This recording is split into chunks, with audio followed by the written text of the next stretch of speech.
Wow, what a countdown. Gee, thanks. I was gonna say that wasn't A great fucking countdown, bud. What? What? I don't understand. Why I don't do we do this either. every That's week? why we're baffled. Yeah, I mean, like if that was like the, hey, this is how I'm going to count it down before we go live, how about you work on your fucking game? I mean, I counted down from 5. Yeah, but it was like 5. And I went to 4. Listen, nobody. It's just don't get upset about my syncopated timing. 1. Welcome everybody. What's up, party people? Welcome to tonight's episode of Sinner's Dream. I am Chuck, your DM. This is a Noir campaign run using 5th edition rules. Let's get through some important stuff. First off, and we want to give a big thank you to Foundry VTT, the best Foundry out there, and the best. I am not God. Chuck, we only have 3. Brian, we have 3 you're more trying. days of this after. Yeah, today. like get it together, man. This is just a warm up. It's fine. Is this the warm up for what? The next 3 days of failure? Yeah. As is negative tradition. For charity. Yeah, but Failure at for charity. At least we'll have fucking Ryan on the stream So- the next 3 days. Foundry's great. Foundry's the best VTT out there. If you don't have Foundry, you're wrong. And that's just all there is to it. It's pretty cheap. It is incredibly useful. One of the most powerful tools that we actually use here at Negative 2 Charisma. You have it's different in the fact that it is self-hosted. Thank you for agreeing with me, Ghost, He or loves not it. Ghost. He's fired up. It's It's gonna be a good but night. God, this is brutal. We're fucking professionals, y'all. That's how we roll. That's how we roll. Yep. Welcome to the stream, everybody. Oh man, this is wow. This is great. That's it. I'm going back to B-Dave. Fuck it. Yeah, bye. Heath. Understandable, really. Wow, this is. Anyway, yeah, go check out Foundry.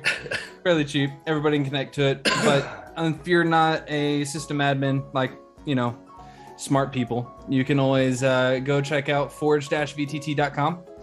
A great and wonderful hosting service for Foundry servers everywhere. They have over 200 nodes all over the world that make even international games incredibly seamless. They actually had a really great update. What was it, Saturday, I think? Talking about all the different things that they're doing to Forge. And like there's going to be a new D&D Beyond like compendium importer where you can actually bring the things that you've bought for D&D Beyond over through this really nice, beautiful thing. It's great. It makes Foundry that much better, and it's fucking nominal, frankly. I'm very excited for what's coming up in the future for Forge and Foundry, and I know JD is too. I know Ryan is. Like, we all sat in stream and just gawked over it for the entirety of it. One of our other I don't even know who else we check out Heavy Arms. He's a great and wonderful home brewer that I love to use. I love his runesmithing guide. I know that we have the gunslinger that we use here in this game and this campaign. I mean, he's always cranking out new content. I think he took a little bit of a sabbatical like a month or so ago, so he's probably getting back around to cranking out content soon. I know that he just released his own revised Ranger class like last month. And he's been cranking out new details on that and trying to get some nice, pretty artwork that he always gets for all of his supplements. He's very, very, very picky about art, and it's beautiful at the end of the day. Like 90%, I have not seen a single piece of his artwork and any of his stuff not look fantastic. Let's see. Michael Gelfi is a great and wonderful, beautiful soul that has forgiven me for using the wrong name in the past for something else that I used his music in. He makes great RPG music. Check him out on YouTube, Spotify, Michael Gelfi, Ghelfi. I think he's Swedish, if I remember right, so he's probably not awake, but hey, like his stuff. JD, take over because I'm gonna lose my mind. That's okay. I'm here Chuck. to. I know. Sunday you get to watch me just masterfully craft this advertisement section into our stream as if I'm some sort of radio seasoned professional, and I promise I'm not. An amateur just like you. Takes a little practice and dedication, Chuck. A little commitment to the craft, you know. But anyways, you may have heard rumblings out there on the internet, the Twitterverse, perhaps on our streams, of a charity event that we are running over the course of the next 3 days. That will be Tuesday, Wednesday, Thursday. In case you haven't been paying attention, we have $500 worth of stuff to just give away to all of our donors, and we will have very low-cost donations so you guys can interact with our game live on Tuesday, Wednesday, Thursday for the Phantoms of Flatforge. This is going to be a blast. It's going to be myself, Trevor, Ryan, Soul, Radio J, thank you, and a lucky member of our viewing audience who has generously donated that we will announce at the end of the stream. So, guys, this is going to be a blast. I'm really excited for it. We've put a lot of work on from many different channels over the course of the last 3 days to get this thing up off the ground for you. And I will tell you that not only the giveaway is really cool, we've got Foundry keys that they have provided us. We've got Forge gift cards. We've got Dice Envy stuff to give away. I mean, we've just got a ton of stuff. We've also got those limited edition geeky jerseys. Oh, there it is. I know ours all arrived today that we will also be giving away. So it's going to be a ton of stuff. It's going to be a ton of fun. Now, if you're like me, unloved, unwashed, impatient, you have other chances to win. You can spend your elf eggs, those stinky little eggs, down the bottom of your screen tonight for a chance to win a set of Mystic Sigil dice from Dice Envy. It's a $120 dice set that we're going to give away for free to one lucky winner at the end of this month, just like we do every month. Right? If you want some extra entries in there, go donate to Nami. You can earn some extra entries, but still, we're still giving you free ways to win. Unfortunately, though, I'm not giving away a game tonight. I'm drawing the line there. Too much on my wallet, Chuck. Oh, man.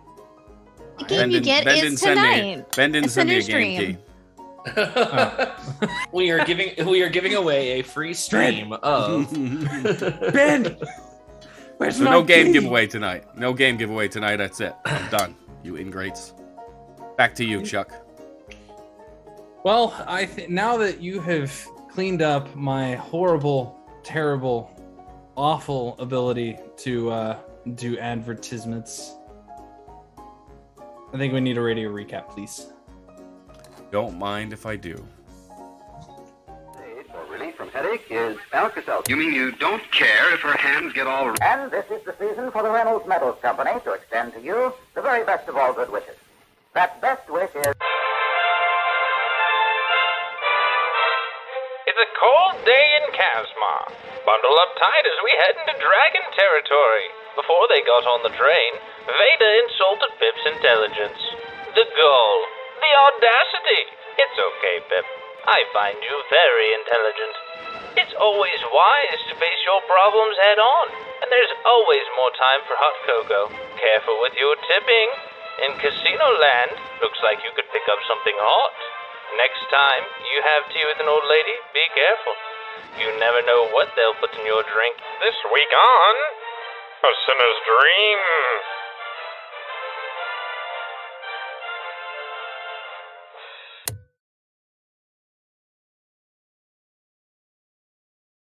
And the hospital said it was the thickest thing they'd ever seen. Oh, hold on. Well, I don't blame them. Adelaide. We recently got a follower named Girthworm Jim, by the way. Can we talk about... And Girthworm Jim, I don't know who you are, but I love you. Call me. You know what I love? Adelaide's recaps that are better than the radio recap. Yep. Thank you. Mm-hmm. So last week we went on a train, had a good time, had some little drinks, conversation, tea and sympathy, as I like to call it. And it turns out that Pip can speak to the dead. So we talked about that because, okay. We had a little hot chocolate break. It was fun. Pip made his chocolate, and we made ours. Meanwhile, a white dragonborn came into the hot chocolate shop and had a weird conversation, and then directed us to buy some tea. We bought gift tea for the dragon that we were about to meet. They smuggled some drugs in there. We head to the casino, which is run by white kobolds. Pip learns to gamble. And we ran into my mother. I literally have it on there. Pip learns to gamble, okay? My soul. Aurelia, my mother, is here. Aurelia Bennett, matriarch of the family. And my sister Esther knew that she was here and did not tell me. Esther's the problematic older sister. I didn't realize at the time that it really was a very special Mother's Day episode of Dinner Stream. Yeah. Also, remind us what Esther was doing when she answered your sending message. I'm pretty sure she was having sex. Yeah, which makes sense. It tracks. Spats arrives, and we are taken to meet an elderly grandma-like woman. Very cute. It turns out that Pip came from a gem-like egg that was owned by Grandma, but was stolen. And Willem sees maybe a beholder eye stalk. I'm not sure if it was beholder. I got beholder vibes. Because oh no, he was hallucinating. Yeah. Maybe it was still beholder though. Who knows? Mystery. Yeah, Willem starts hallucinating because we drank the tea. So that was incredibly entertaining. She tasks Mac with investigating my mother. I'm not aware of this, by the way. And she's saying that people are disappearing from the hospitals mysteriously. Also, Pip is fucking rich. Potentially richer than all of us. I'm broke as hell. Really follows us you out. got all that electrum. Are you kidding me? It belongs so to my much step grandma. No, I don't have it. Yeah, so we head outside. Mac now has a dragon credit card. Probably limitless, knowing dragons. And he's tasked with playing Private Eye. And that was the end of our episode. I'll give anyone other than Justin, because I know he knows the answer because he said fuck you earlier to me. If you can give me the name of the coffee shop, I'll give you inspiration. Java Walkie. Take it. Cool. That was a I already question. had inspiration, you piece of That was the shit. question. Oh, okay. As if I ever use my inspiration. It's I just a nice want- I little know. ornament. I think I have one too, and I really should have used it Yeah. on that fucking It's- concept. I just You guys got need this to little. understand. I give out inspiration like candy. Please use it. Yeah. It's inspiration is this just is- a cute little thing on my character sheet as a decoration. Come on now. This is the same inspiration that I had and did not use when I fucking died.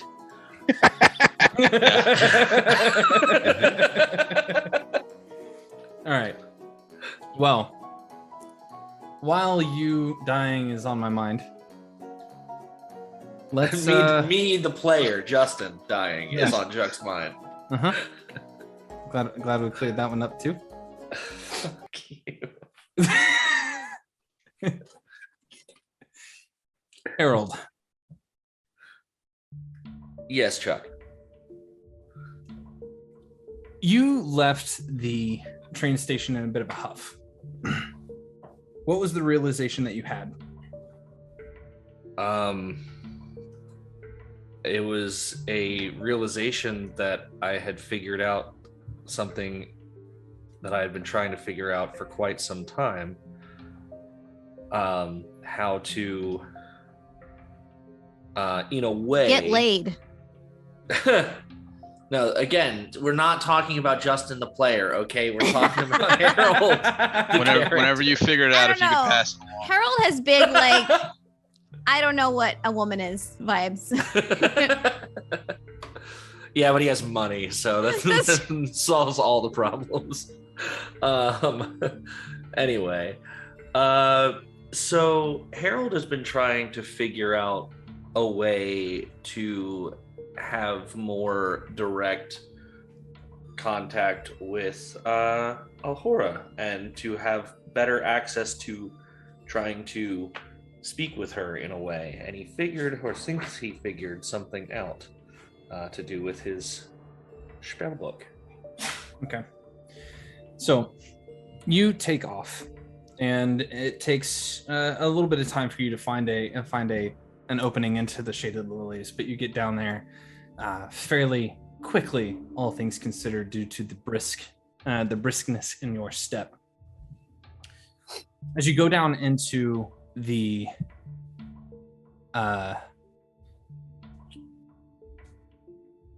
Order of the Trenchcoats, you enter into that dome-like space. Where's Harold going to go first? Harold at this point has made a habit of checking in at kind of the middle desk with Bruce and likely Mabel. Okay. As you head down into that space, what's your passive stealth, just offhand? Oh dear. Where's my stuff? It's 10 plus the mod, right? Mm-hmm. 15. It's 15.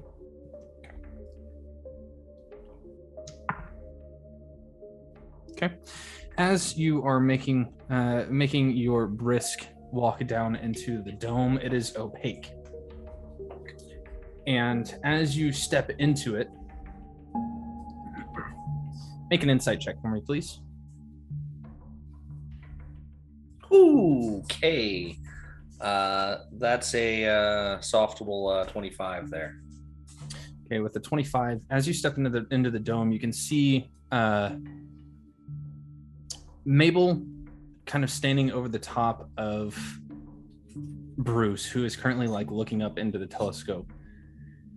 And her hand is a little too friendly on his shoulder as she very quickly pulls it away as you enter into the dome.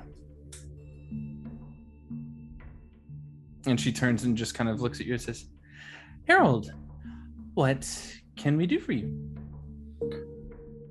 Right, so I believe I've figured out something incredibly important, and I may be in need of some assistance. It has very much to do with our dear friend on the other side of that glass. Bruce, now at this point, having some semblance of respect for you, just kind of looks up and looks away from the telescope. Died. Yeah, he looks over at you and just kind of, what do you got?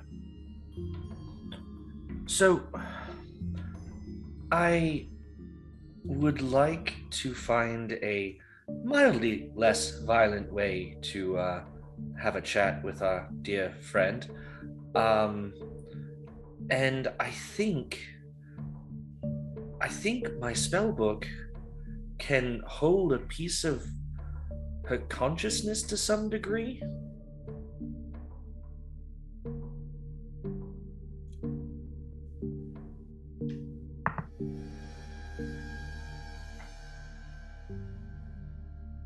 He thinks about it for a moment, and you can see him kind of like his brow furrows deeper and deeper in thought. Mabel's just kind of watching, bewildered by the idea in the first place, as he gets up and he starts going through multiple different notebooks. And he starts flipping through different pages. And he gets frustrated, searching for a few moments before he finally picks one up and points and like, got it. I have someone that has done similarly, though not with a person. Okay. In relation to her. Though it's only been through things that she's shown me through that. And he points to the telescope. All right. So, hold on. Not with a person. What came out of it was a butterfly. Okay. Have I seen this butterfly? No. Okay.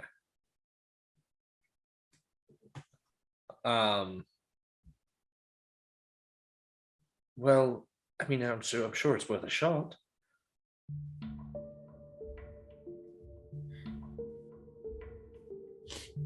Kind of, he reads through the page again, closes it, and sets it on the top of one of the stacks. And he snaps to Mabel and points to the telescope, who immediately just kind of, yes, sir, sits down at the telescope and begins watching. And come with me. And he pulls something out of his pocket and starts fiddling with it as he leads you out of the dome. Hey, go with him. As you're following him, he kind of like, he's half paying attention to where he's going, but he knows these steps well enough, and kind of like the flow of traffic as people are coming and going from their various different desks, going in different directions. On the way up to the B&B department, as he hands one of them a small purple crystal shard. As Max there just goes, "Hey, boss. Hey, Harold. What are we trying to do with this?" And he just goes, "We're going to be taking some of the consciousness, what little bit of there is of it, and we're going to be putting it into his book." And he just kind of looks at you, and he kind of looks at Bruce, and looks at you, Harold.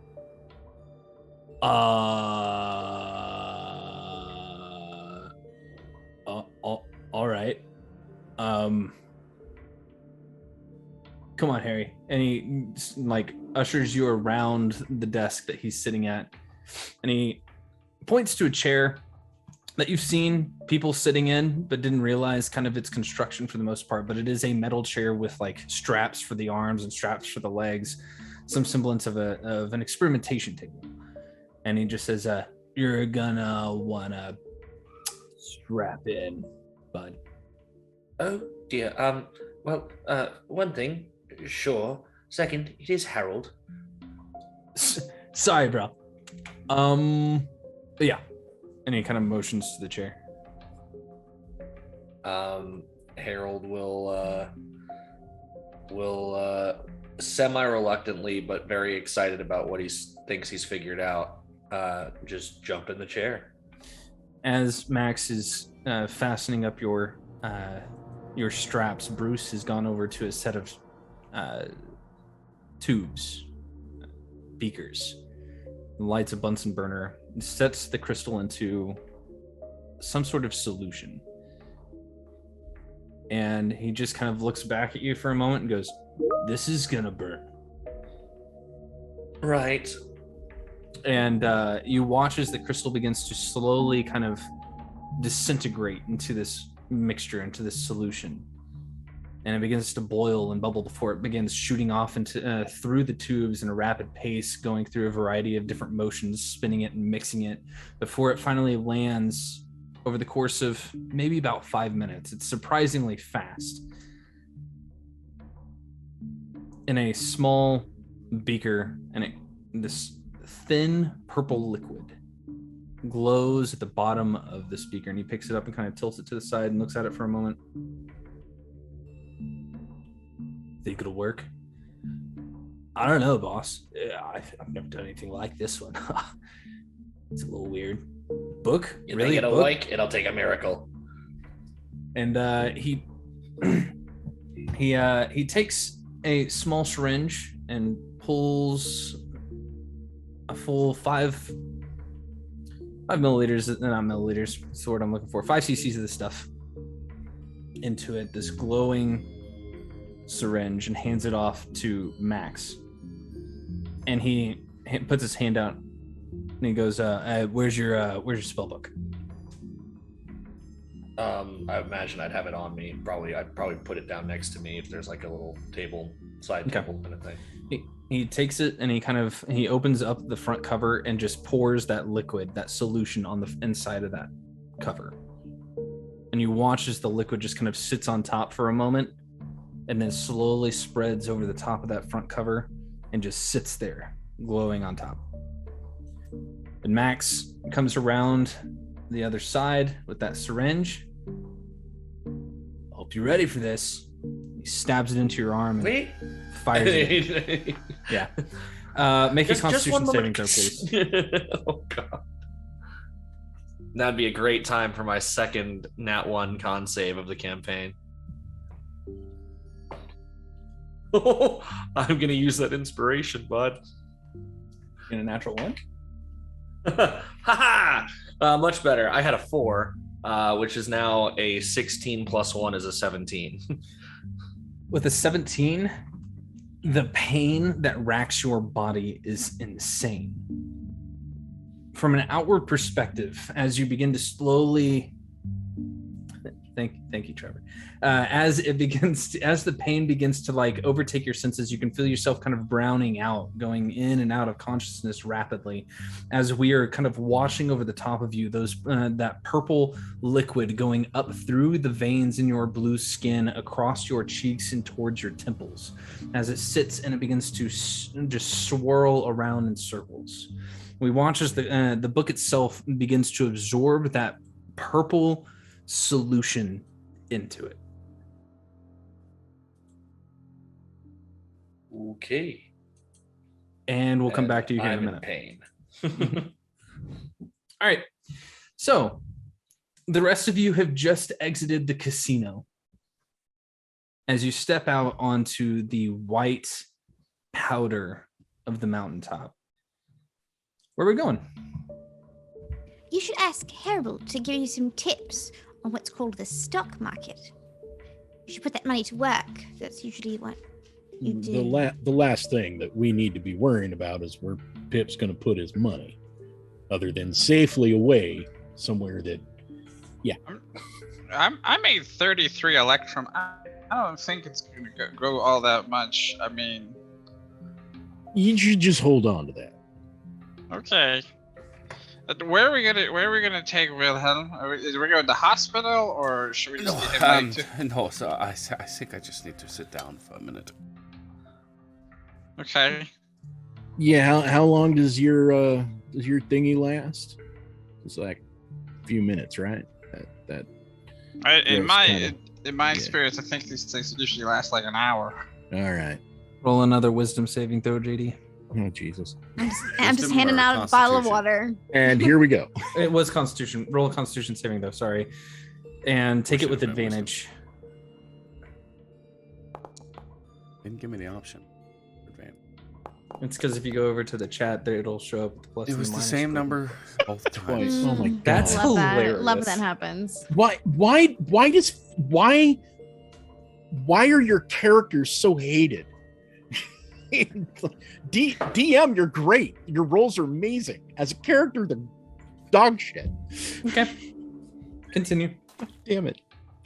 I mean, it tracks. He's pretty cursed. Yeah. Maybe we should just get him a bed to lie down in for a second. He'll be all right. It should fade in just a few moments. Just drink some water. Yeah, water, maybe some fine. tea. Here, Maybe we'll wait on tea. Yeah, I think I can go down to teas. Thank you. Rub some snow on your face, and Pip will reach down and grab some snow. Cool him off. That's not a bad idea. Yeah, it's cool. Like melts as it touches his face due to radiant heat. Yep. Now you're wet. Okay, I think that's enough helping. That's good. You were very dry before. Your skin needs to maintain a bit of dampness. Pip, so what happened in there? Someone perhaps give me a. I could have swore at some point in the midst of my delusions, I heard something about this creature being your parent. In a loose sense. Yeah, they apparently I belong to that lady, and I can't ignore them the next time that they call on me. But other than that, nothing really happened other than you got drugged. Yeah. So, I belong to a dragon now. I mean, the real question is why me? Why just drug me? I mean, is the rest of you she left alone. Yeah, so it's Well, we actually all drunk the tea, but I think it might just affect your constitution differently. yeah. I mean, no offense, Wilhelm, but a lot of us are a little bit on the not so straight and narrow path, if you get my meaning. Like we've done things like this before. Oh, At least that's what I'm assuming. You've done things like this before? Not like this, for fun? but no. Yes.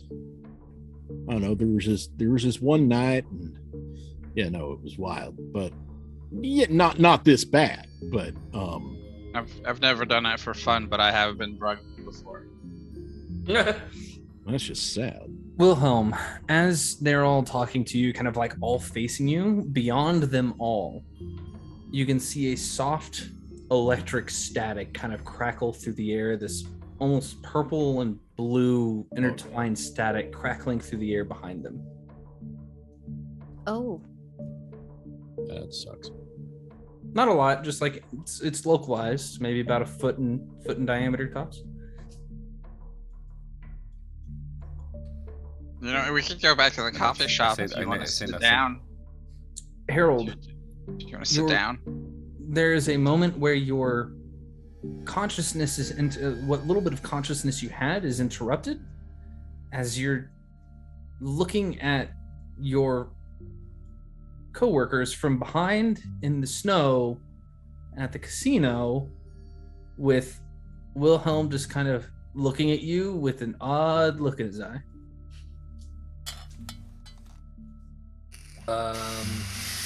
Wait, so I'm basically what he sees behind. Yeah, okay, so. And I'm looking at him from behind them. Mm-hmm.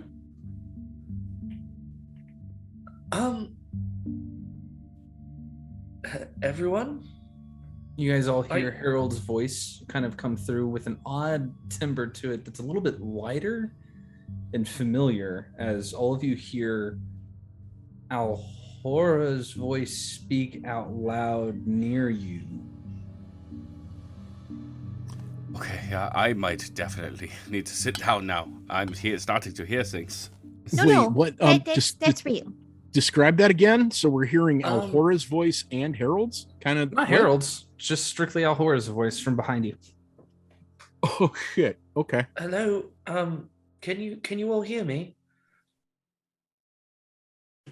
As you Yes? turn to look, that electricity has slowly crackled into the form of Alhora's face, like static in the air, almost like looking at a bad static TV as it kind of through the air. Her eyes are glowing an odd blue. The lightning scar is a bright blue, in contrast to the purple static around that is her face. I immediately look around to see if anyone else is seeing this. Yes, other people have noticed it and are just... Okay. Are you So going when to she's try and talking, kill us is it again? the things that I'm saying? Yes. Cool. Hello. How Hello, can we help it's me. you? It's Harold. What's going on? No, you're not Harold. I know Harold. I'm quite sure I'm Harold. Say something that only Harold would know. It is just the face. That only I would know. Oh dear. Do we have those kinds of secrets? Yeah, that's kind of a interesting thing to ask. Something that maybe Harold does... and I are, yes, we are roommates. I'm certain all-knowing, he would know something. Harold, what if you are Harold and not Alhora? What is my favorite color? Hold on. I'll get to you. Veda, I feel like we've known each other long enough. I should know something that only... Well, I do remember what you said when I died. Oh. You did say, you can't die, I just got here. That's true. I did say that. I did Now, say that. To yes. be fair, he died in the presence of, everything that was going on. So I wouldn't necessarily think that would be 100% kind of fact check here. On the plus side, though, this thing hasn't killed us yet, or attempted to kill us. Yet. I cast lightning bolt. I'm just kidding. The And mouth gunfire erupts.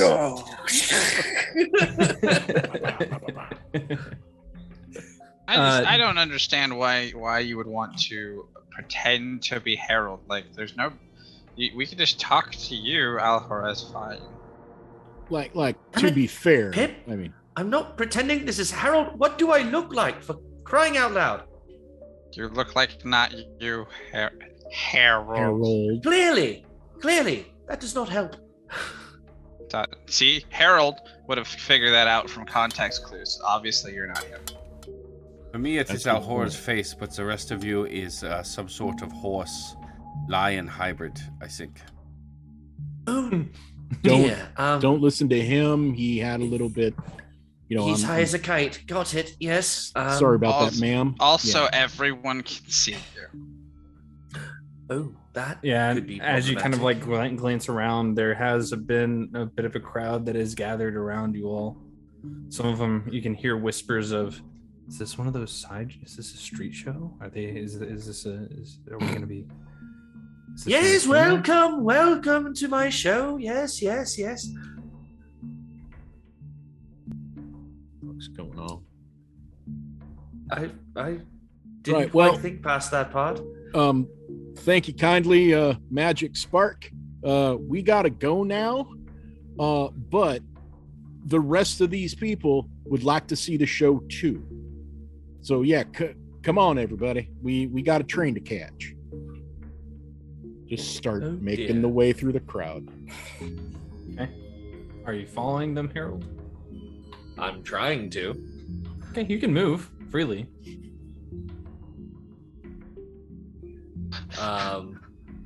Yeah, floating head Alhora, Al Harold. Oh God, no. Floating head Al Harold, Al Harold, starts following the party.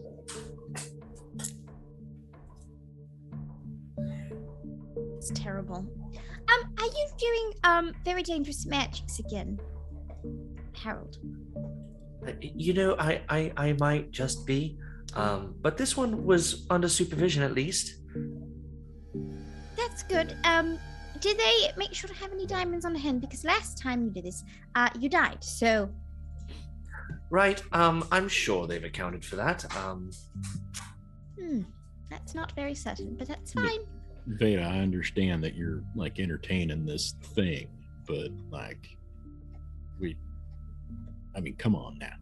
Well, admittedly, if you remember when Alhor spoke to us, she had a very different sort of dialect, and she put emphasis on artificer, sort of artificer. Okay, but also we've had strange things created by lightning called Gerts and shit show up. So yeah, this ain't a good thing. Yes, Oh, I too no, have it's never definitely seen. bad. I've never seen Alhora perform or speak to us with a full mariachi band behind her. So this is. I think you guys are onto something. Pip, can you hit him again with that stuff? Yeah, do it one more time, and after that, it's a little dangerous for him. One more time with I guess. feeling.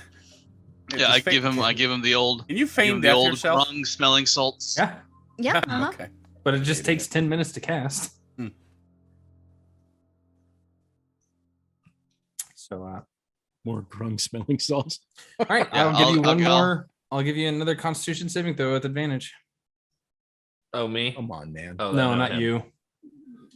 Well, If it's another 7, I swear to God. it'll be funny.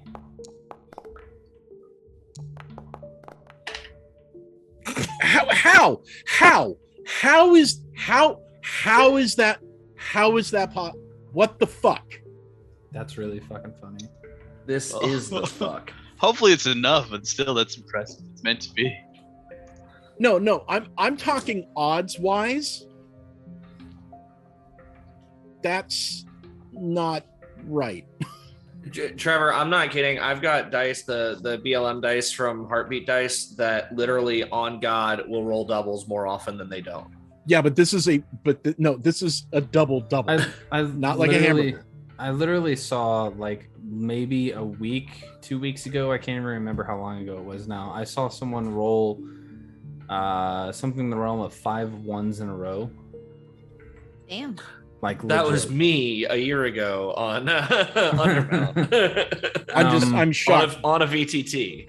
2d20, 2d20 2 7s, 2d20 2 16s.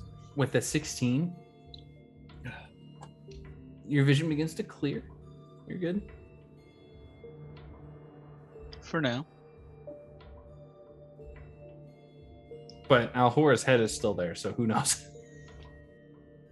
Granted, other people are, interacting with it. And there are still a couple scales on the back of Pip's neck, but...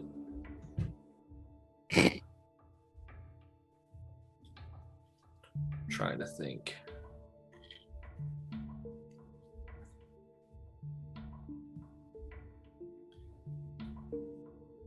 I don't have any spells that would really help me right now. You're still muted somehow, Yeah. Davey. Thank you, Pip. Indeed that. I think I read once in an article somewhere about a spell to project one's image over long distances. Is that what you're attempting to accomplish here? Is this some sort of test, and perhaps? I'm not entirely sure I'm capable of something like that. I'm confident in my abilities, to be sure, but that is extreme levels of magic you're referencing, although I hope someday to figure it out. No, this is a bit more physical. Involves my spellbook, if I'm thinking about this the proper way. Okay. What did you want to tell us? Well, there wasn't anything in particular. It was more when I left in a hurry, it was just because I thought I had figured this out. And I think I can use it to have some sort of contact with Alhora that does not leave me dead and needing a very expensive diamond to revive me with. So you're talking to yourself. Okay, then. Harold, for all intents and purposes of this particular instance of it, it acts as though you were there. So I literally could talk to myself right now and actually talk to her. Is that what you're saying? No, as in you're taking over that space and can cast normally or attack normally or whatever. All right. Well, still surprisingly, not the weirdest thing I've heard or seen today. So, I guess roll with it. And, So we're just going to, paw drag up and just go, oh, look, here's Flimsy. And just, take the strange floating electrical head with Mac, us? I swear on my life, this is getting ridiculous. It is me, Harold. I may apparently look like the visage of Alhora right now. he did. In fact, not answer. I really ought to tell you something. Why don't you explain to us exactly what you did so that maybe we can have a better understanding of it? Or at least the more magical ones of us can have a better understanding of it. That's probably a better idea, yeah. I explained the whole thing that Bruce and Max did with the vial and the crystal, and injecting me and the spellbook with whatever essence there was in that shard of the crystal, to the point where I now have some sort of connection to her, or at least that's what Harold thinks is going on. And the intent is to be able to have less violent means of communication with her in the future, and also to give myself a boon of sorts to use my spellbook in different ways. Basically, the awakened spellbook ability of the of the Order of Scribes Wizard. And I can manifest I can manifest the awakened spellbook as like a spectral image kind of thing, and it can replace me for a time. All right, now Harold randomly experimenting with like magic and shit like that. All right, that makes sense. Because look what happened last time. So I'm you with just ya. Fair point. so you just happen to look like her because Right, I've there's not some quite figured out why that is, but I'll get there. maybe something they put in you is from her. Well, that is certain, yes. All right, well then that makes sense, I guess. I'm not gonna. Well, you're okay for now. Well, Just stick around for now. I Like, was in a large amount of pain a moment ago, but I feel fine now. should we go pick him up so we're not being followed by a weird electrical ghost? I didn't have much else on the agenda.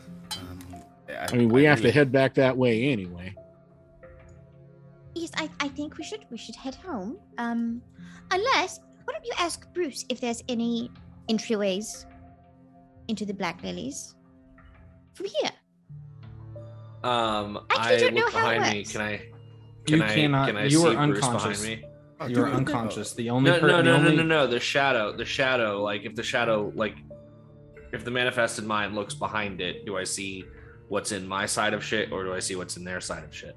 You just look and see what's on their side of shit. Okay, that was. It is- One it of is- us it- has a map, yeah. Yeah. Yeah, I think I still have my pamphlet in my bag. I'll just reach back, start looking for one that's close to like a train station, like around. where There we're at, are or- none on the mountain, which makes sense because dragons. But there is one at the first train stop into downtown. Okay, well we can be there pretty soon. We'll come get you. It'll be roughly 45 minutes. Depends if No bother. yeah, if we get I the think, if we get the express, I don't think it's running at this time. So yeah. Okay. I think the rest of me is having a bit of a nap at the moment, so I don't think 45 minutes would be a problem. Do you want to see how you interact with the train? I suppose I should probably stay away from the third rail. Fair. Yes, that's always a good idea. Is this Chuck? Is this thing like corporeal? Like, does it have a solid? Like, if I reach out to touch it, is it like a face, or is it kind of like creepy electrical projection? Whenever you go to stick your hand through it, your hand feels numb and like static until you pull it out. So you can't like put a hat on it or No. cover it with a coat, make No. it look like something other than a floating electrical storm that follows us. Okay. And it doesn't look like a So- floating electrical storm. It looks like a face made of static. So Do I have like a little wispy body, like Kasper the Friendly Ghost esque kind of? Oh, Just a face. Okay. So just a- Harold, what do you Show think me the what next you move got. should be? Sorry, what was that, Wilhelm? What? The voice of God was interrupting us. What do you think our next move should be? Well, it seems you're not all dead from a dragon, so things must have gone okay there. Oh yeah, it is Pip's Ah. mother or something. It's all very confusing. That I is don't think not think what we're I actually expected related. the result of that journey to be. I really thought we were going to fight heroically through armies of kobolds and ended, fighting majestically with a white dragon on top of a snowy mountain. But alas, 'Twas not to be, I suppose. it was not. Yeah, I don't know what happened. We're not related. It's the first time I've ever met her. It's okay. But apparently I belong to her. That's. I didn't really want to possibly argue because she inconvenient. can just kill me. So That's certainly inconvenient. Well, I'm not quite sure where to go from here. This is, I thought this might work, but I hadn't really thought too far past it. cool. Well, let's hop on the Kind of train put the and blinders just. on. Can you feel anything when I do this? Do I feel things when he reaches his hand through my face? You do, but it's an odd way of feeling things. It's like where he puts his hand, a portion of your body goes numb, and almost kind of like it feels like your arm goes numb when he puts his hand in your shoulder. Right. He's just a face, though. Don't really like that. I know. Not painful, but don't really like that. Should I try stabbing? I'd like it if you did not. Well, I mean, no, shouldn't we This know? might be one of for those die in a science? dream, die in real life kind of things. I just think for science, Harold. I'm would trying not want to die in know. the Matrix here. What if I just Harold punch would it want really to hard? know. That's a good way to know, yeah? It actually starts becoming a floating electric storm for a second as Harold debates whether or not to kill his friends.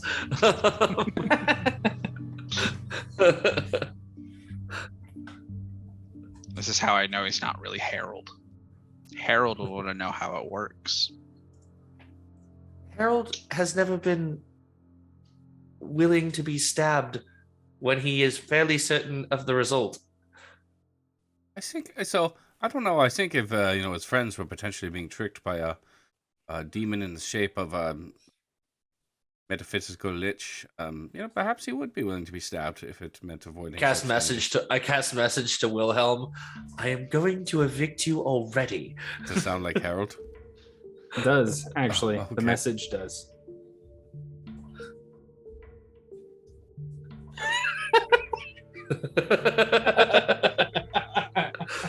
Oh, did that come through? I mean, only joking. I just Did what lashed come out a through? bit. I said something in a message. This right now, what I'm Anyways, still doing. yeah. So we are taking the train, yeah. Oh God.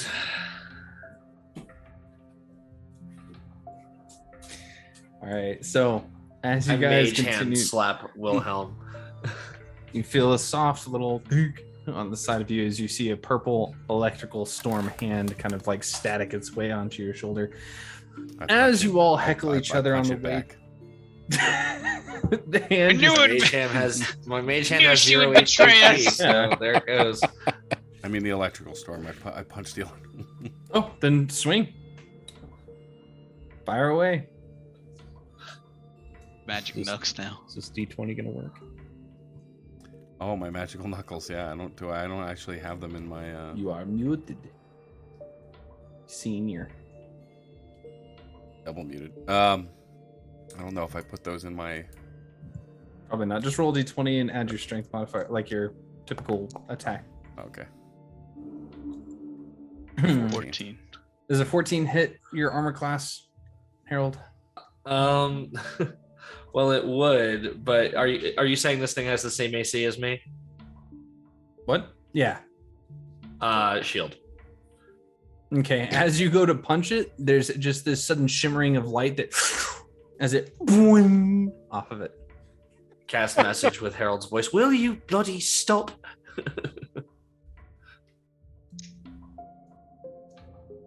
It's a valid experiment. Anyways, yeah. So the train. I guess back to home. We still have to make contact with the changeling. Yeah. Oh god, I forgot about that. Yeah, we could pick up Harold and see if they're in tonight. Oh, We that really have I'm to go sure back to my that body would like place? to be present for. Oh god. Yeah, well, I mean, this flying around behind us is not necessarily low key, so Very true. we should Perhaps just throw probably a sheet over it. We've already decided it can't hold things. I'll try. I'll toss a cloak over it. So we were getting looks from people earlier, but is it like terrified looks? Is it like incredibly curious looks, or just like, oh, that's a weird creature that I've never seen before? Yes. I will mixed reactions across the crowd. Maybe at any point I will just go ahead. No. You go ahead.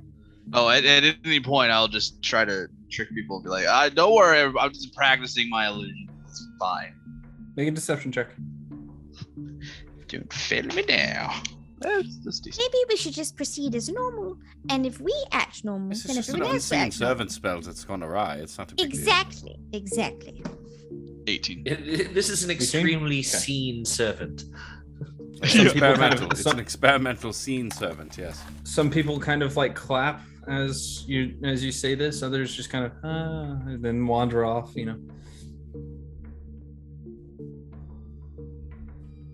So, as you all Ones make that your kind way- of just ignore my dear friend Pip get told to dead. No, just kidding. Getting to the train station is dare fairly easy. Who's paying for the tickets? Not everyone. I am loaded with Electrum right now. I've got my train pass. Yep. Okay, it'll take 15 Electrum in total. Do we have to pay for Spectral Herald? There's some argument for a few moments before you convince the ticket master there. The conductor. So I tell you, it'll sit in his lap. It's Doesn't just magic. actually take up physical space, you see, so it wouldn't actually require a ticket. It's just a projection.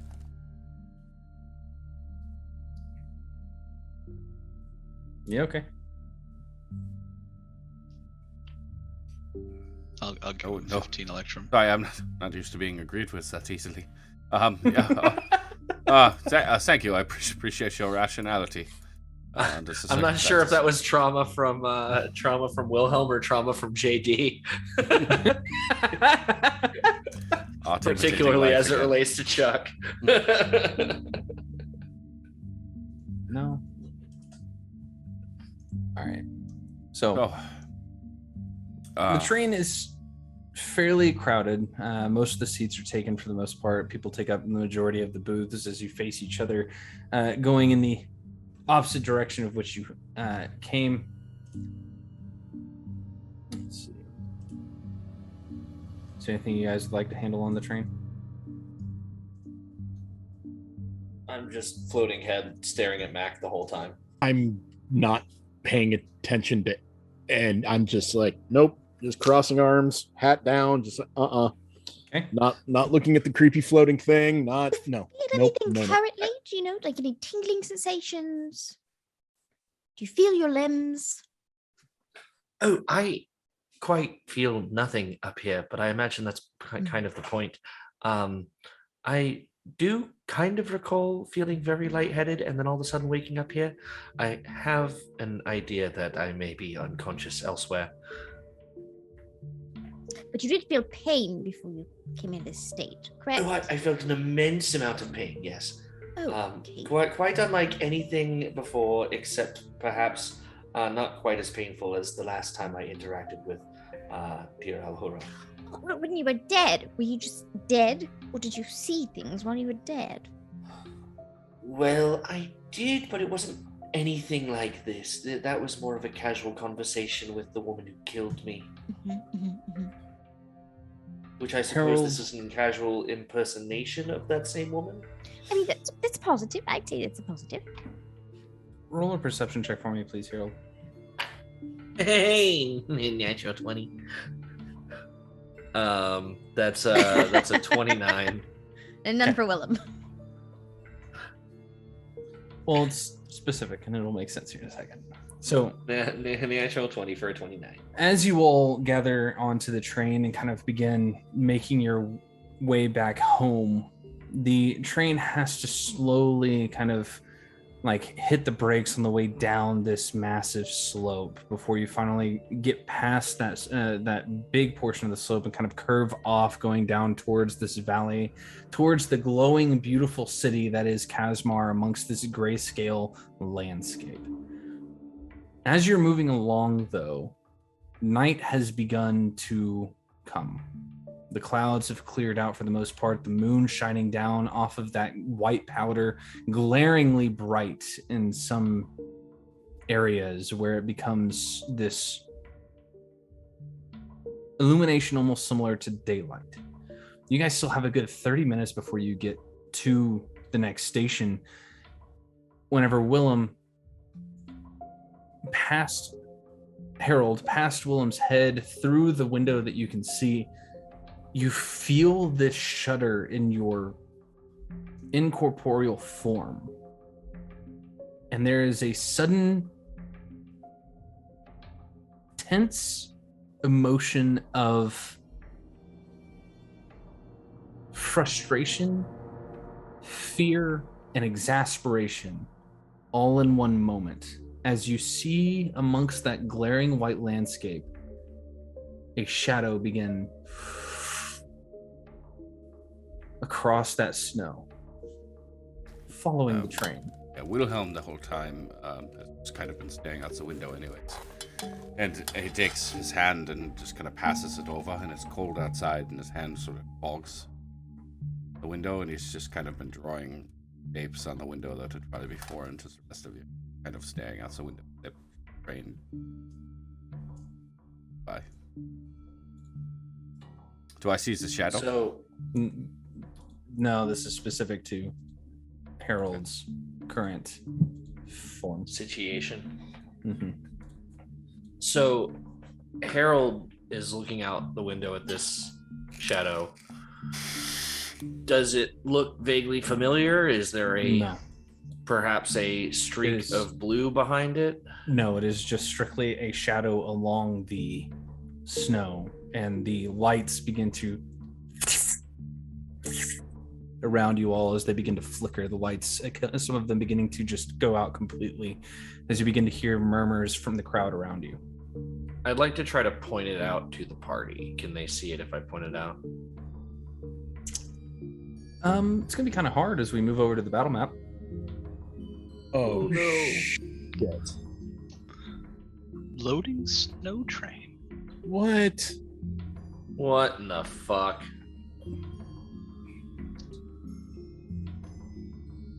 Look at that! Wow. Oh, that's that. Yeah, that's my dear. Nifty. Look, I'm in the middle of a darkness area. Great. Same.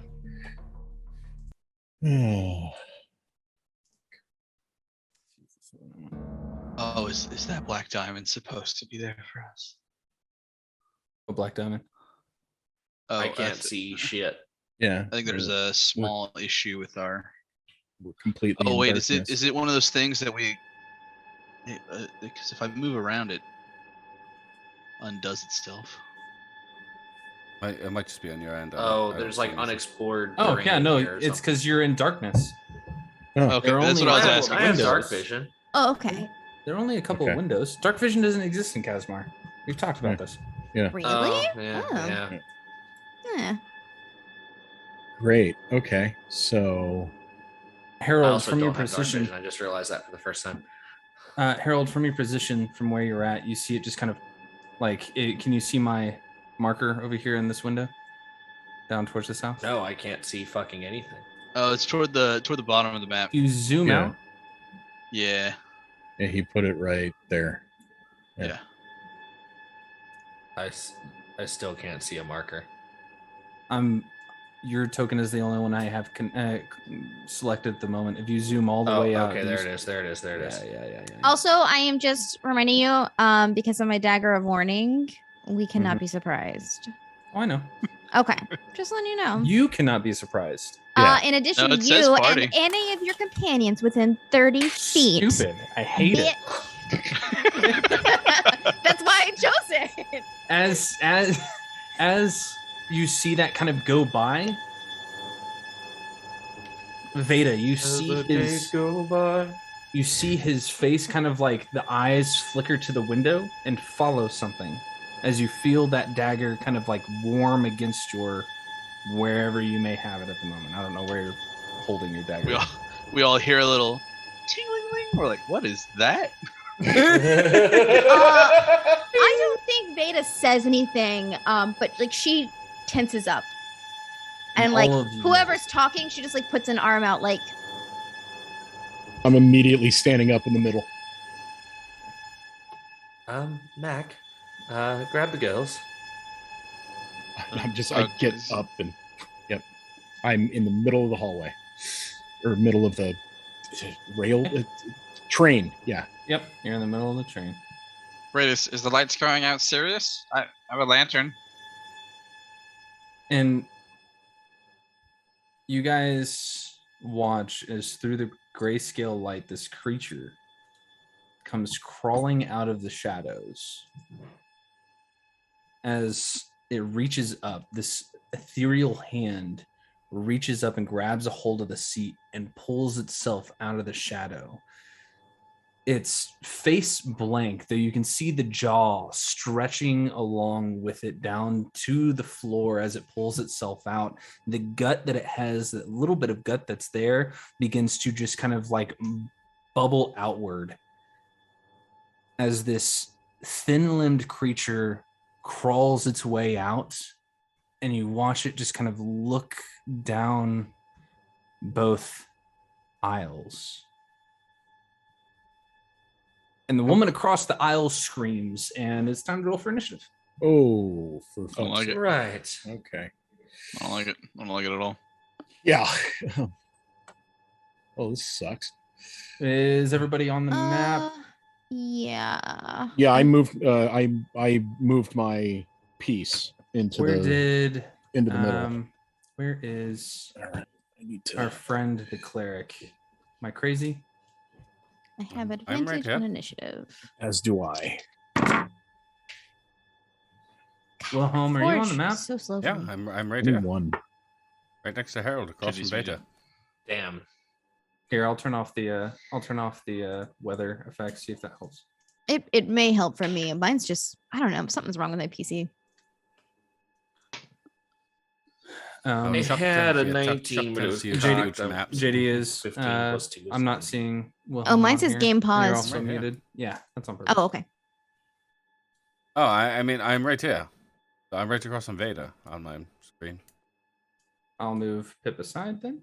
Oh, I was underneath Pip. Yeah, I said I was by Love the it. window thematically, so I moved my. Let me just roll mine real quick. And then I need what was Max? Harold's was actually a 17. 21. Not 21. 21. 17 plus 4. Pip's was a 16. and then you said Harold Harold's was was a actually 17. I Did you had roll a with 21, but the advantage? 19 was cocked. Beta? Mine's 19, but I haven't rolled for my second one. But I mean, a 19 is high enough. You sure you don't want to roll again? I would love to roll again, but it's paused and it won't let me roll. It won't let you roll down at the bottom. Oh, good idea. Oh god, this is crazy. 1d20 plus 4. Oh, there we go. Okay. Oh yeah. Okay. 19. So Take 19. 19. Yeah. Yeah, we'll take it. 19. We'll Yeah. take it. Mhm, 19. That's fine. 19 way better. Yep. All right. Cool. So let's get away from the screeching. Sorry.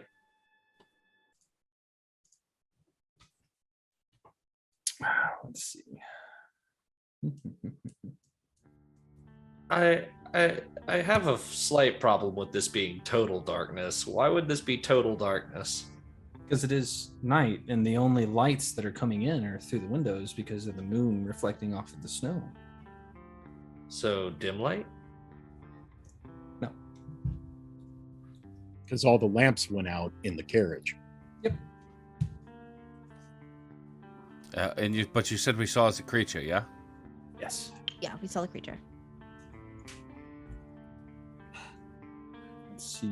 So that one will have to dash. 1, 2, 3, 4, 5, 6. Let's see. Okay, we'll put that one there. Cool, a This train one. filled with people. Another opportune time for me to cast my Fireball. that old fireball spell I've been dying to cast. It's a I dying game. cast Summon Demon. All right.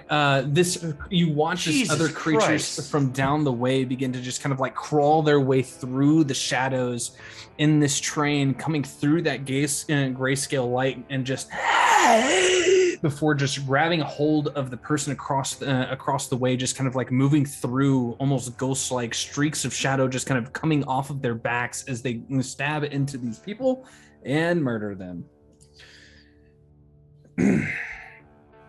Oh One god. strike after another as the hand just goes up into its chest, into this woman's chest, and picks her up off of the ground before slamming her down as she screams. The scream comes to a screeching halt before he just throws her to the bench, reaches over and bites the orc next to her, and just rips. Mac. Huh. It has Okay. partial cover from you from where you're standing, unless you're going for the one that's up north. No. Let's see.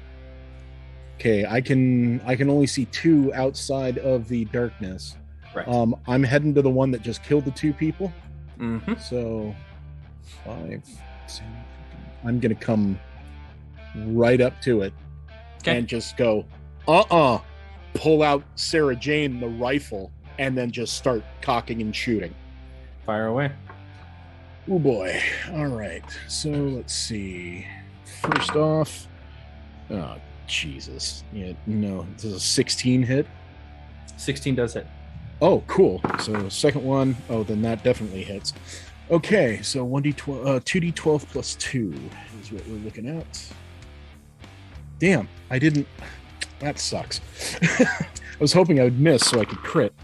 Oh crap. Listen to those words. I was hoping I would miss. This so I could So I lower could the crit. crit. Yeah, because they're fun Mm-hmm.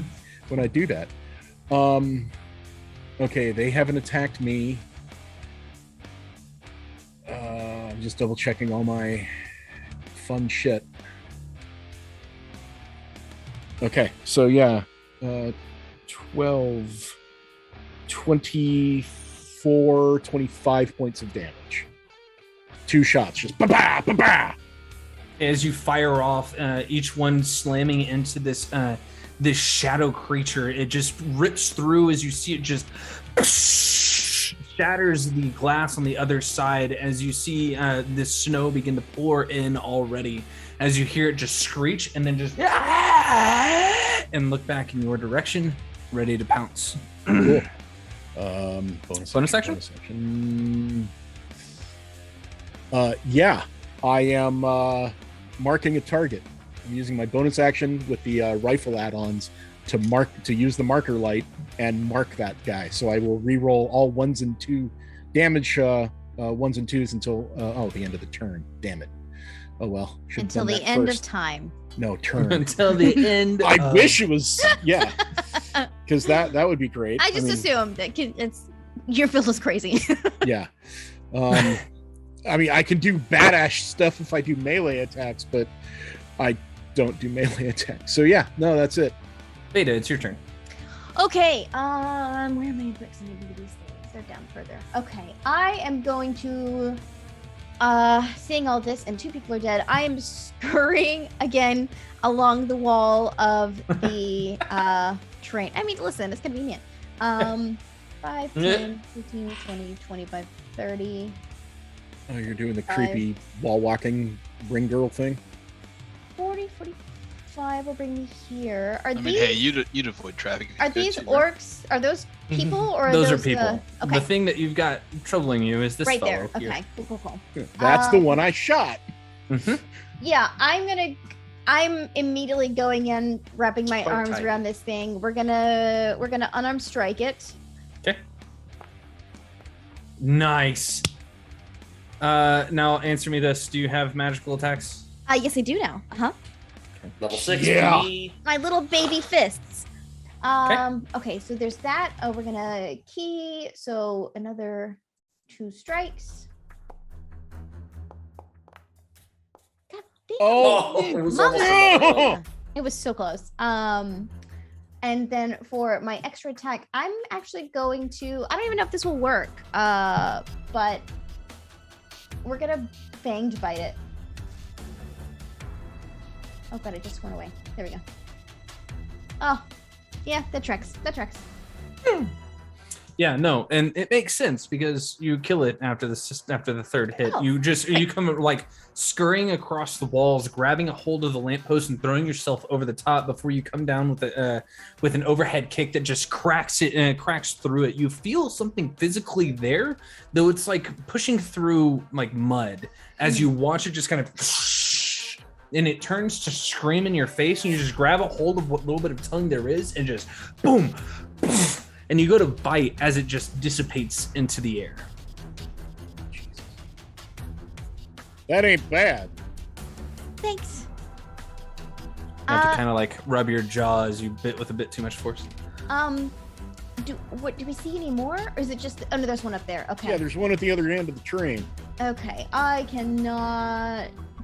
can't get there from here, so that's my turn. Harold. Is Mac like? How close is Mac to me?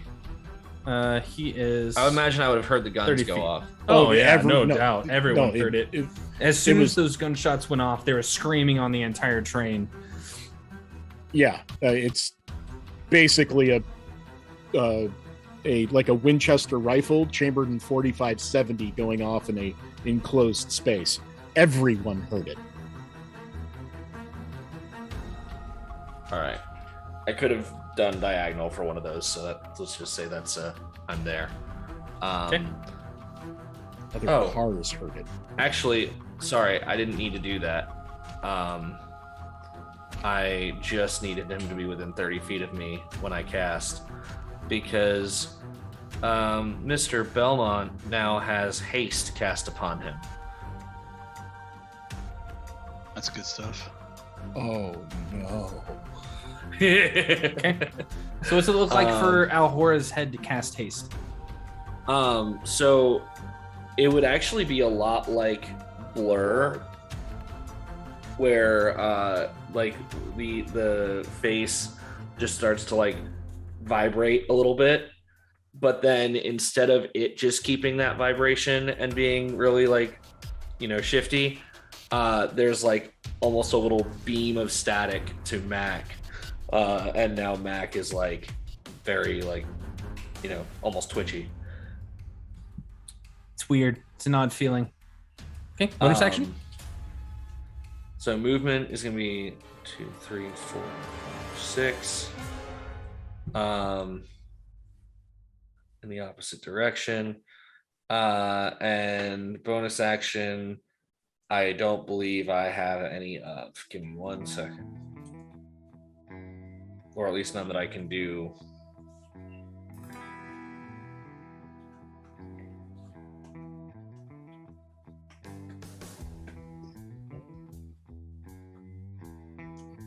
Nope. Okay. Senior Dipper. It's your turn. Pip is going to take out his hooded lantern and light that sucker up. Okay. So for my action, I'll light up the hooded lantern. 30 feet of bright, 30 feet of dim. Okay. Hell yeah. And then Why is it happening? It hates us. It's true. Oh, it's because I have to do this. And then we will do this. There you go. Hey! Sweet. Hey! Hey, Oh, holy love crap. that. Okay.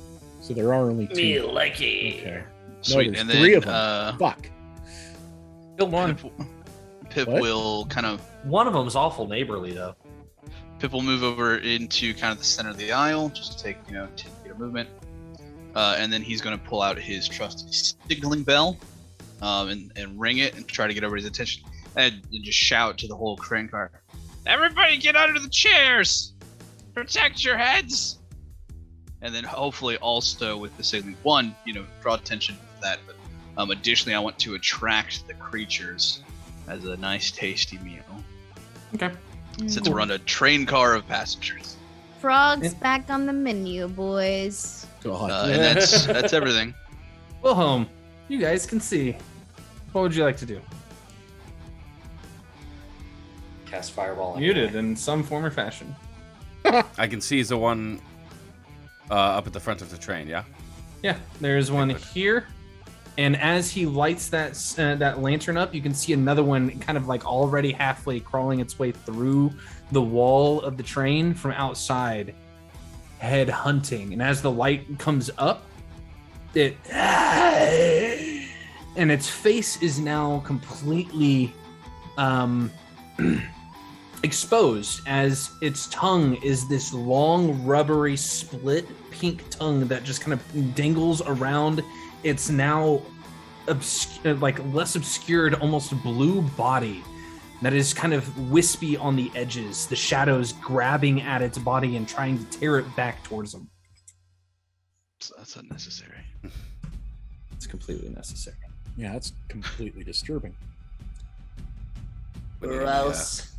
Popularity contest. I am going to cast Guiding Bolt at 3rd level. That's the one in the back that is attacking that person. This one? Yes. Total of 17 to hit. 17 hits. And it takes 15 points of radiant damage. Check something.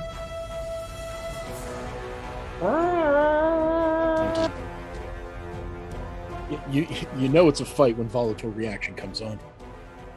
And cool. It gives off a soft light as you pull this fire from within. The runes in your arms glow for a moment before you just boom, and this bolt just across the top of its form. It now glows with a radiant bit of flame. Bonus action? I was trying to see. I had. That would be all. And actually, no bonus action. What I am going to do is I'm going to dart over the beats here. Okay. I'm gonna push past and see if there's any savings. This person that's. What's your passive medicine? My passive medicine is a 14. 14. You can see way too much blood coming from his throat. At this point, it's either going to take magical healing or he's going to be dead within the moment, like within the next few moments. I have healing hands. Okay. That's an action, so I can't do anything. Okay. Not yet. All right. I'm going to bring some other friends onto the train real quick. Give me a moment. Yeah. Of course, fire. Let's go. Let's go. Chuck has friends. There's a hasted gunslinger on board. Let's go. Fucking go. I need to check something real quick. That is 5 attacks with pistols. Did you have anything else you wanted to do, Wilhelm? No, I think that is. I think that's all I have. Okay, cool. This one's going to come through and go after Chuck. Mac. Yeah. Chuck, you forgot the passenger's turn where they listen to my instructions. That'll be on initiative count 20. Pip just over here. Mind the gap. This one will go Emergency here. exits. Oh, whoa. Time to fight. Whoa. Okay. Let's see. Okay. Veda. Oh, wait. No, that's at the start of your turn. So that'll be next turn. Don't worry about it. Oh, okay. Okay. What am I doing? I have dice. What am I doing? This is first against Mac. Does a 16 and 18 hit? 16 does not, 18 does. Okay, I need you to make a Constitution saving throw, please. Okay. I don't like those words. At least my Constitution's decent. How's a 15?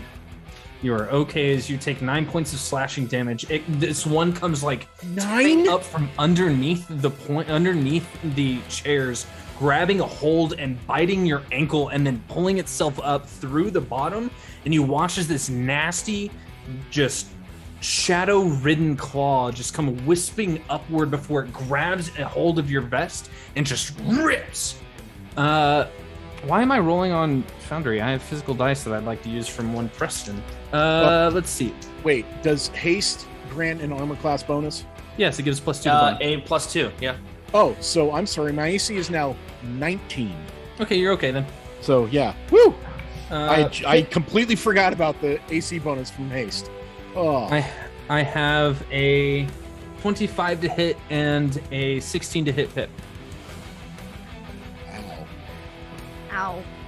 Sorry, I was muted. Yeah, that was my AC is 15. So both of those hit. So that's the first attack is 9 points of slashing and 10 points of necrotic.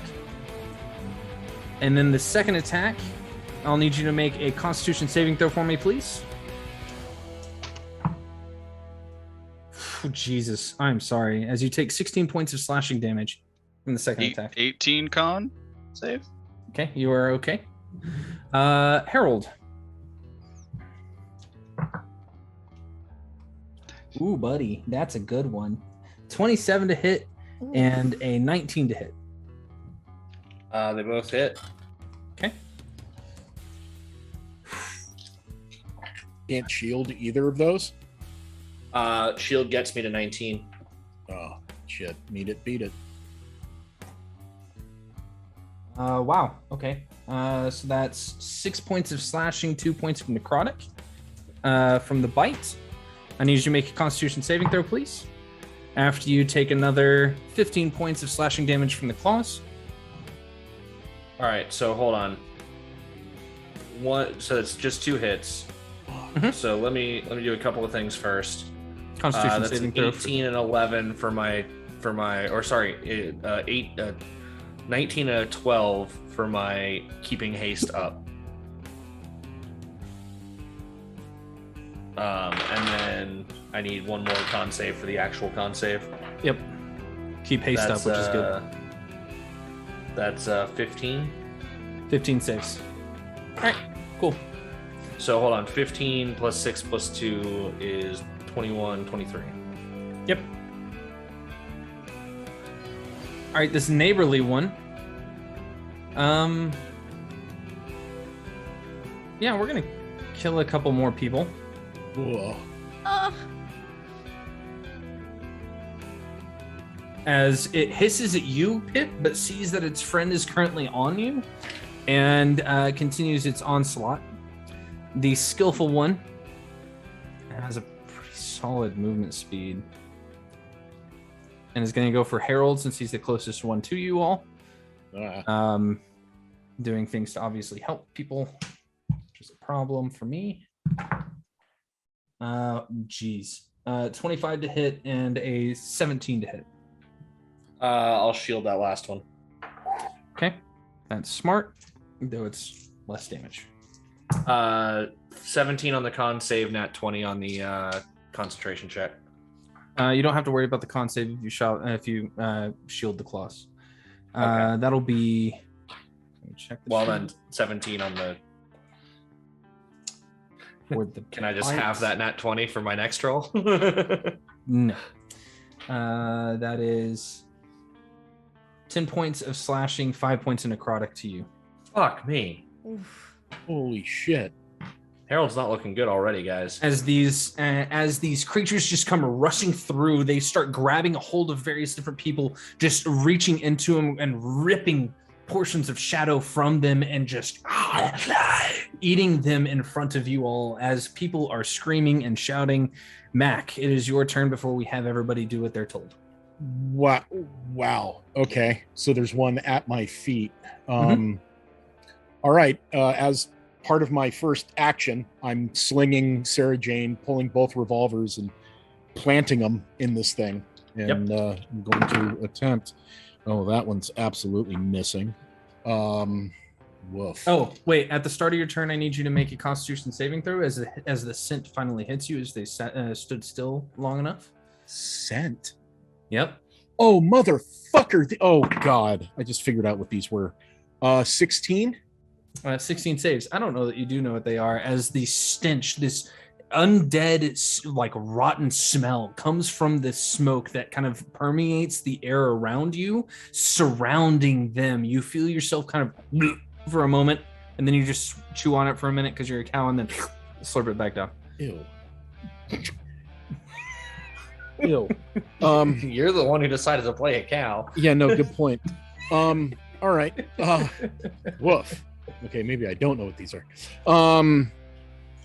So does so I'm the 3 misses. It's there'd be a total of a 10. Yep. But does the 15 hit? 15 just hits. Okay. Ooh, shit, just hits. Okay. So all right, at least that drops my my crits down. So then just 8 points of piercing with the one shot.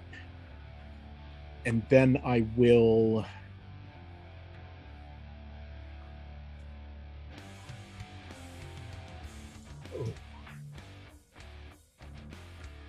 okay. Yeah. That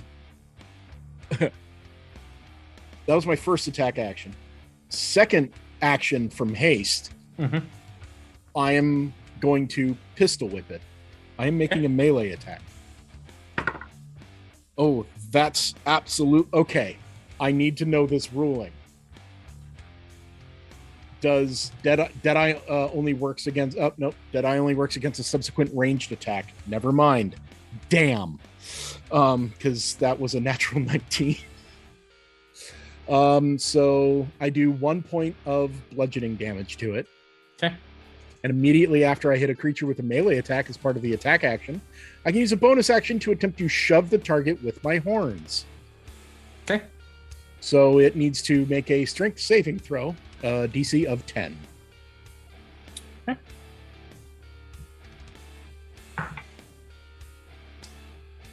I rolled a 12 on the die. Damn it. Okay. I just hook up with it. And you know, you should be mad at Dice Fix, because that's what I'm rolling tonight. Oh, wow. Okay. If I move, it's going to hit me. And that sucks. I'll stay there. I can't do anything. Okay, cool. That's it. At initiative count 20. What were the instructions, Pip? Get under the chairs, protect your heads. Okay, cool. Most of them begin to do so. I'm just gonna hide them, those that do. So that way they can't be seen. God, this is so bad. And at this point, all of you hear gunshots coming from the other car ahead. Oh, lovely. Oh, they're okay. They swim the train. Okay. Okay.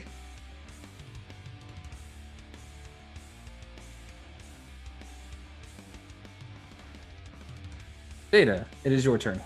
Okay, I am stepping of the wind.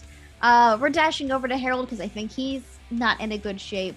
So that'll get us 5, 10, 15, 20, 25, 30, 35, 40, 45, 50, 55, 60, 65. I'm just going to put myself right in between them. And I'm going to unarmed strike the bottom. Okay. Oh, so close. So close. That's fine. 15 hits, though. 15 hits. Still Perfect. 15. We'll take it. And I'm going to key point with the stunning strike. So, Con save, DC. 12, I think. Hard fail with a 6. Nice. Oh, it's a 13 constitution. Okay. So he is stunned. So he's stunned, and then we're going to unarmed strike the upper. Okay. Definitely hits. Definitely going to hit. And let's do another stunning strike. Why did the damage not come through on that one? I don't even see the roll. I don't on either. What was the die on? Oh, I know was it's on a the die? 17, but I didn't see the damage. It's 26 plus 4. I can just roll that again. Yeah, just roll another. It's rolling the damage automatically. Yeah, but it didn't even show the entire roll. So It's not letting me enter the roll now. oh, God. whoa, hey. So Hey, she does we'll take 7, that first one, though. 12, 13, We'll take the first. 52, 907 points We'll take to the 9. everything in the I'm telling y'all, Forge does not like me playing on it, but it's fine. Okay. And then I so- got a for the stunning strike on that one. Yeah, the one to the north. Yep. I got a 15. Okay, so it saves on that one, so it's not stunned, but that's fine. And that will end my turn. Okay. Great. So Mac, as it comes up and tries to like crawl up you, and the bite gets into your clothes and kind of rips away at some of your flesh, you just boom, boom, whack. And as you whack it, you begin to feel like smell that as Veda just proceeds to run across the walls, kick off of them, and then just whack, crack one in the head behind Harold's Alhora face before turning and just spinning and kicking in the back of the head of the other one. Both of them just kind of like shit. I have to say, this is very stressful, but it's actually quite fun fighting with you. Okay. Is that your turn? Yes. Harold, it's your turn. Veda, you should. There's so many of them. You should not have come here. Come with me. And I will grab Veda, and I think for the first time, if I'm not mistaken, cast Thunderstep. Okay. Oh crap! You're gonna die. Oh, I'm gonna Lord. die if I don't get the fuck out of there.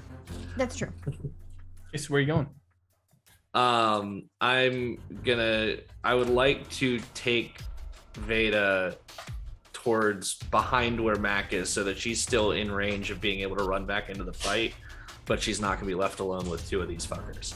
So like I can take in them. here or like up here? Here-ish. Okay.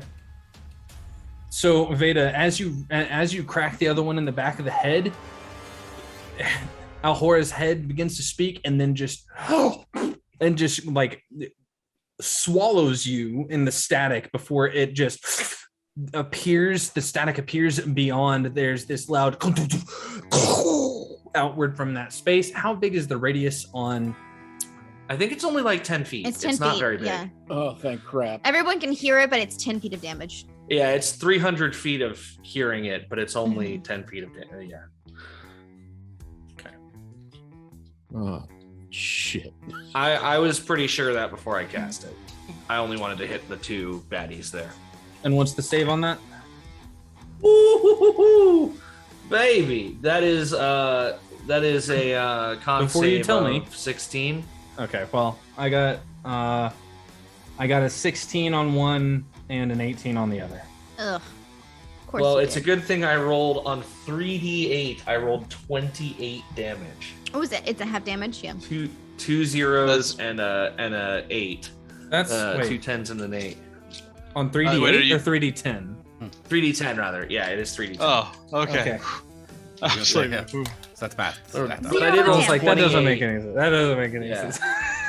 Hold on. 28 on 3d10. So right, that's half to 14, but still does something.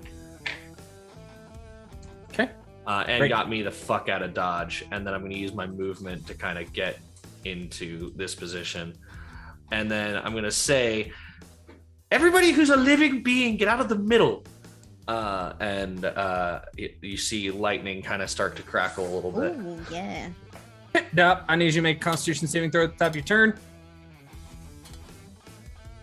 Ooh, it's not good. It's Also, not man, I'm so glad I don't have to breathe. good. 7.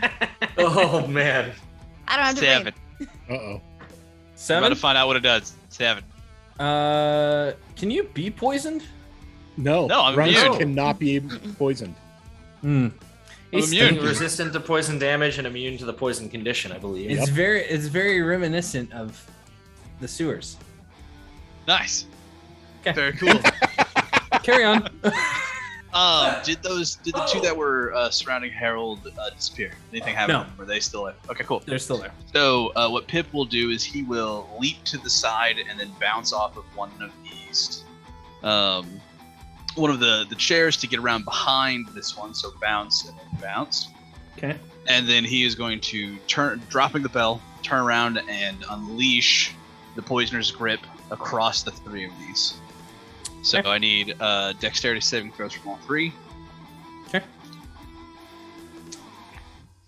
1, 2, 3. Ooh, the stunned one disadvantage on. Is it a dex save? Yeah. Yes, it's a dex save. Dex save at 13. Okay. Well, the one in the middle definitely fails. What's the save? What's the DC? 13. The other two succeed.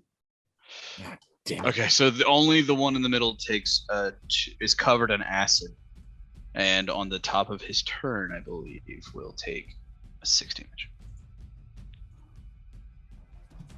Okay, and we'll roll that whenever it comes around to him. Yeah. So start of his turn. I think actually, now that I think about it, you should have had advantage on your attack against this one because of guiding bolt from earlier. I didn't mark it. That's on me. Veda, if you want to crit fish for the one. I was trying to pay attention. Did she hit the one up top? I Yeah. thought she stuns the one at the bottom. All right. She did stun the one on the bottom, but if Is you it want to for try, my regular strike on our strike? yeah. Okay, yeah, sure, why not? Fuck it. Yeah, that's Yeah, just crit my fault. fish. I was waiting for it. Hey, And close, I but thought no. I mean, it hit anyway, so you're good. Yeah. All right, Wilhelm, your turn. These people went underneath the chairs. Okay. Good. Oh, actually, sorry. I did want to do one more thing. After that, since he said get out of the middle, I will bonus action disengage, and I will step over here. All right, so Pip, you just as you kind of like bounce off, you grab that bulb and you stick it on the end of the blow dart and proceed to just kind of as acid just proceeds to through the space. You hear the one in the center that's kind of and burn underneath the other two, very deftly just getting out of the way, seeing it coming. Wilhelm, it's your turn. Once again, looking down and staring at these creatures now, that light begins to flare in Wilhelm's eyes, and the tattoos light up again as I will cast Guardian of Faith. Okay. Where are you going to place it? Bergani shows up and the rest of us are terrified. God. Yeah, so I would say right here. How about that? Okay.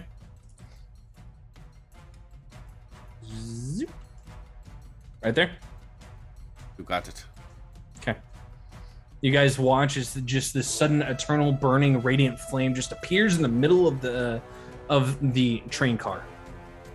Holy shit. Okay, bonus action. No, I have no bonus action. Although, I mean, would my knuckles wouldn't be considered light, right? I can attack with them as a bonus action, could I? I'd allow it. Makes sense. All right, rush out. Yeah, That's just unarmed in the strikes face, can yeah? be done as bonus action. Well, not so, yeah. So you don't get your modifier added to it. No modifier. Oh yeah. Yeah, you don't get your Not You the get your not the- modifier to the you hit. don't get you your don't get it to the proficiency. damage. Yeah, damage, whatever. You know what I mean. No, Right. you 18? get you get everything for the hit. You don't get anything for the damage. Okay. Minus the 3 from the. No, yeah, totally. Yes, yeah, that's correct. Okay, you hit. Yeah. 18 hits. Is that just with my my magical ones? Yep. So it's 2 points of damage, Okay. and then whatever that effect was that you sent me earlier. Add a d6. Nice. Do you want to use the effect that potentially grapples and damages them? Let's say yeah. Okay. Ooh, it's You go over and look at that again real quick. DC 15. Okay. It's a con save. So that is, yeah, when you hit a creature, you may force a con save DC 15. On a failure, the creature is grappled as ice begins to encroach on them for the next minute. Yep. The fire guy using ice. Ah, shame. Okay, he is grappled. Yeah, so as Wilhelm just darts out of the seat, smashing, casting, and that light illuminates and flares up behind him as he cracks it in the face with his knuckles, and that ice just begins to form and lock it to the floor. Yep, immediately. There's just like this sudden burst of dust in the air, kind of illuminated by that hooded lantern that just begins to immediately just grab a hold of it. Okay, well, it's its turn. And when the ice that's carved in it, just as penance. I need you to roll another d6 at the top of their turn. For they me? take a d6. Yep. Yep. As they take a d6 of cold damage at the beginning of every one of their turns until they are no longer grappled. He will now attempt to break the grapple, which is the same DC. With a strength check. Takes the action. Fails. Is still going to be grappled.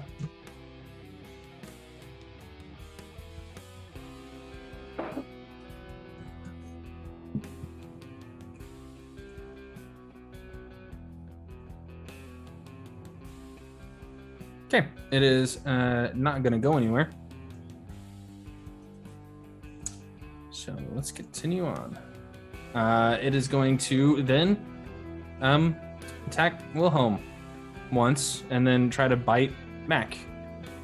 The grappled condition is only that its speed is 0, ends if it's incapacitated, and it ends if it's thrown. So no disadvantage. First attack is the claws against Wilhelm. The other bite is against Mac. Wilhelm, does an 18 hit?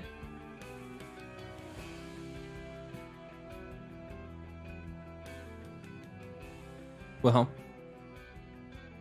I'm sorry, it does not. Okay. And Matt. It's a 26 hit? Oh, god damn it. Voiding flare. Is that only yourself, or is it other creatures? I have improved flare. You have improved flare. Okay. Hold again.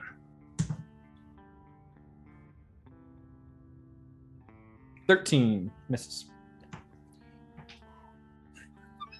Shit. Thank you. Now it is time for the acid-covered one to take his damage. Pip. 4 acid damage. 4 acid damage. We'll take it. Hey, every little bit helps, man. He can use an action to wipe that away and attempt again if he likes. No, he can't because he's stunned. However, the one that you left behind is going to move through that space and make a dexterity saving throw. Takes 20 radiant damage. Let's see, 14 plus. Wow, its dex is high. 19 on the dex save, so it takes 20 points of radiant. Yes. As it's going to stand here and no longer stay in that space and try and murder Pip. Oh, we're getting bracketed. 12 to hit on the bite and a 26 to hit on the claws. Hit. Okay. I need you to make a con save, please. That one's better. That one's 18 for the con save. You take 16 points of slashing damage as you feel the claws grab into you and just attempt to rend you through. Yeah, it's doing good work. And then I need you to make a con save to keep your concentration on Caustic Brew. Which is doesn't the glove do it automatically? No. You're still concentrating on the spell. It is concentration. Okay. Yeah, because you can move it. That one, it's still decent, 17. So 17. Okay, you're good. Yep. All right, that was that one. Let's see. This one is going to run up here and kill this person, and then continue down its way. So that was here. 1, 2, 3, 4, 5, 6, 7. And then now that it is in technical, I believe it's in darkness. Is it in darkness? It's hard to tell. No. Yeah, it's in dim. It's in dim light. Okay. This guy that's nearly dead.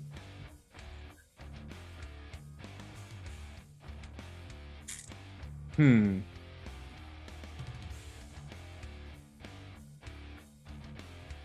come at me. Come at me.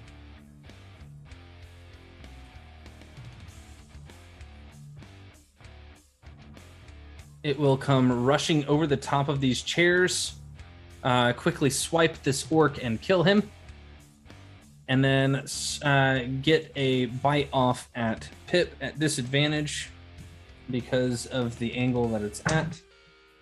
You get a natural 1. Max, it's your eats turn. the chair. Does he take damage from my guardian? It didn't go through it. It's within 10 feet. What is the radius of Guardian of Faith? Pull it up again.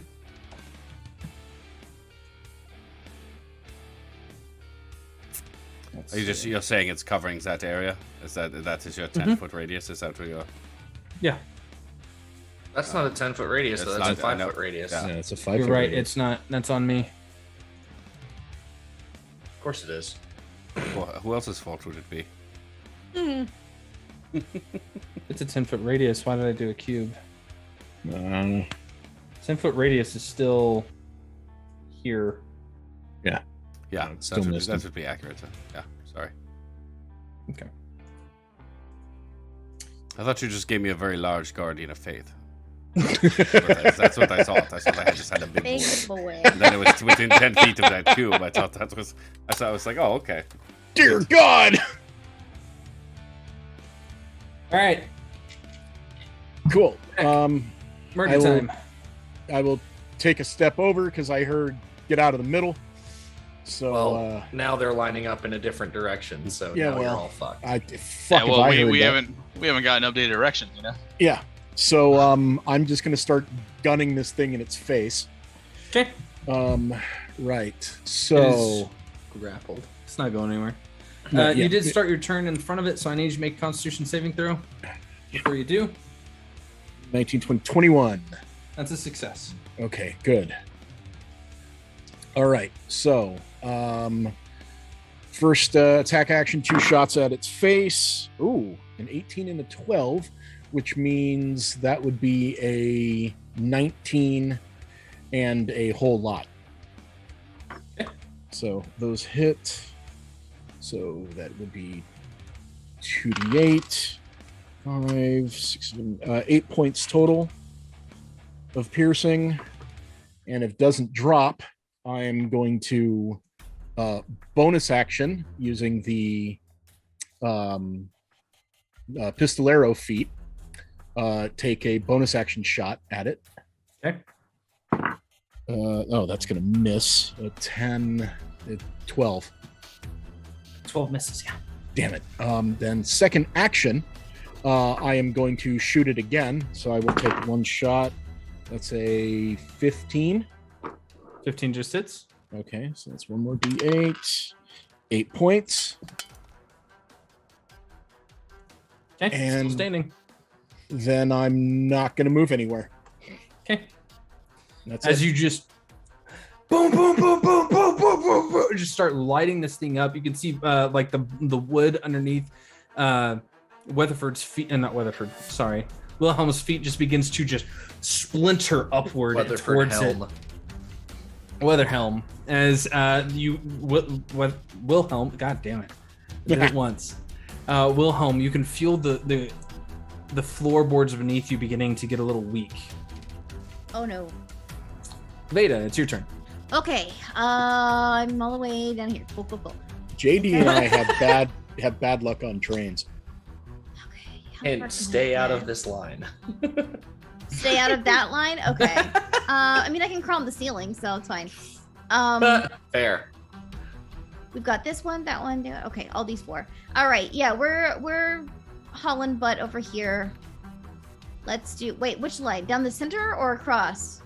At My red pink line. that is currently highlighted. The cross. The cross. Yeah. Okay. Well, it's a little gray here because of lights. But yeah. Yeah. I didn't mean to move there. Let's move.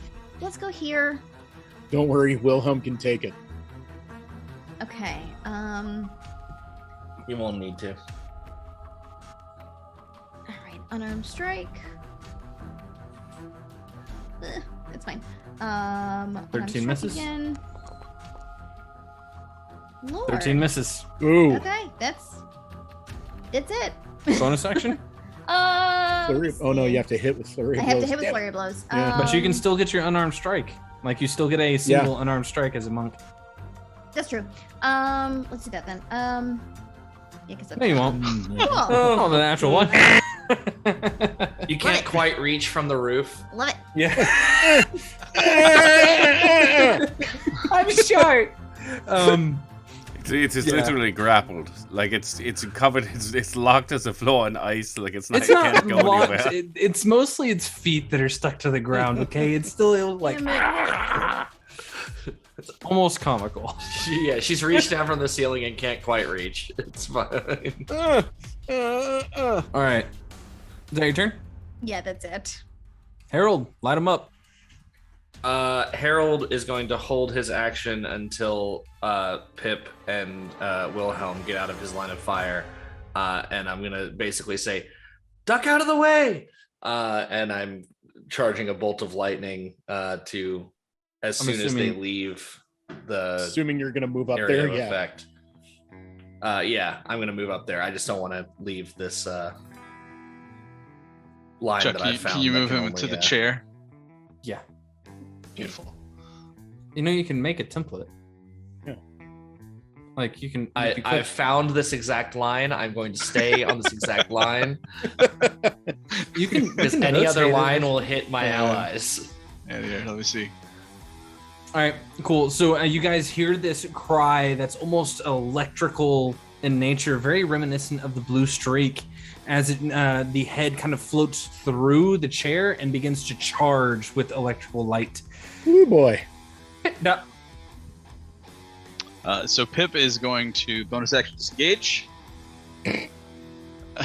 And You can move- take your whole ass turn and like sneak attack some of these motherfuckers if you want to, and then get out of the way. Like my held action lasts the whole round until y'all get out of my way. That's okay. I can still sneak attack. It's fine. It's all good. We're gonna bonus action disengage, and we're gonna leap over here to these chairs. I think. Why can I not? Okay. Hey, you're there. Yeah, you're there. Oh, it's not on my screen. Anyway, once I leap over to the chairs on the side. Oh, there it goes. I'm going to. Oh, pull out this my one's blow no book. longer. This one's no longer stunned. Sorry.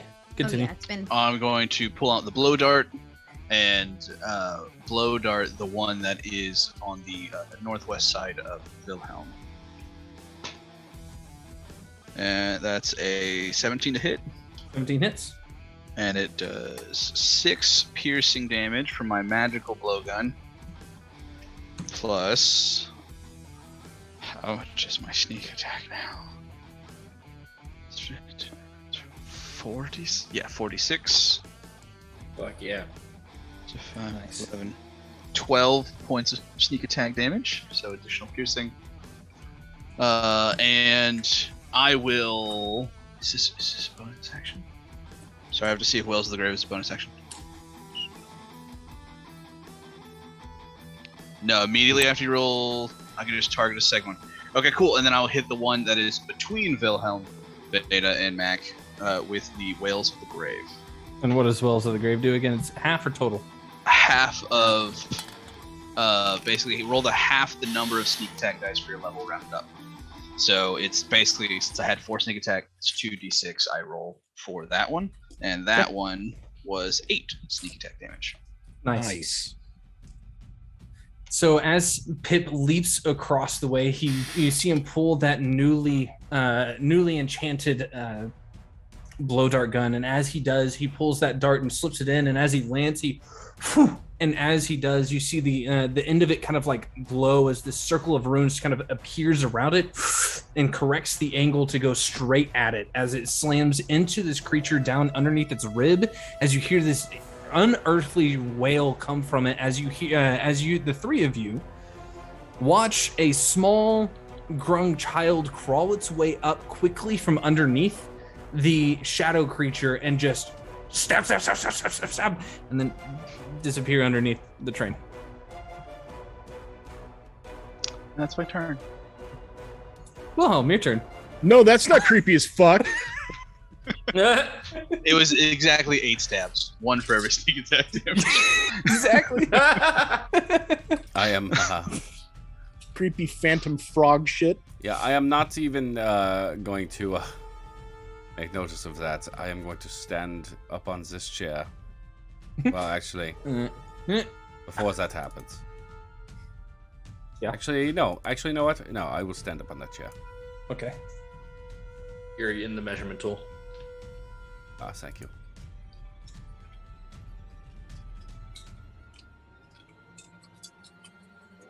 And technically, I now need 3 dex saves. Yeah, I was gonna say now's the time to roll 3 dex saves, right? 1, 2, 3. Ooh, and Daddy rolled well. Well, I rolled like hot garbage, but they have a decent dex mod if I remember correctly. Yeah. Okay. Yeah. All right. So that's, 14, 9, and 14. All fail. Okay, murder me. It's a 16. That is 6, 12, 18. 18 plus 8 is 26. Plus 10 is 36 points of damage. Mi amigo, all in lightning. I hope to God they're not immune. They aren't, as you just... Strangely, they are not. They just immediately evaporate in the light as you throw it and like blow a hole open in the side of the train through the lightning bolt that now just lets the snow come rushing in. This roaring air just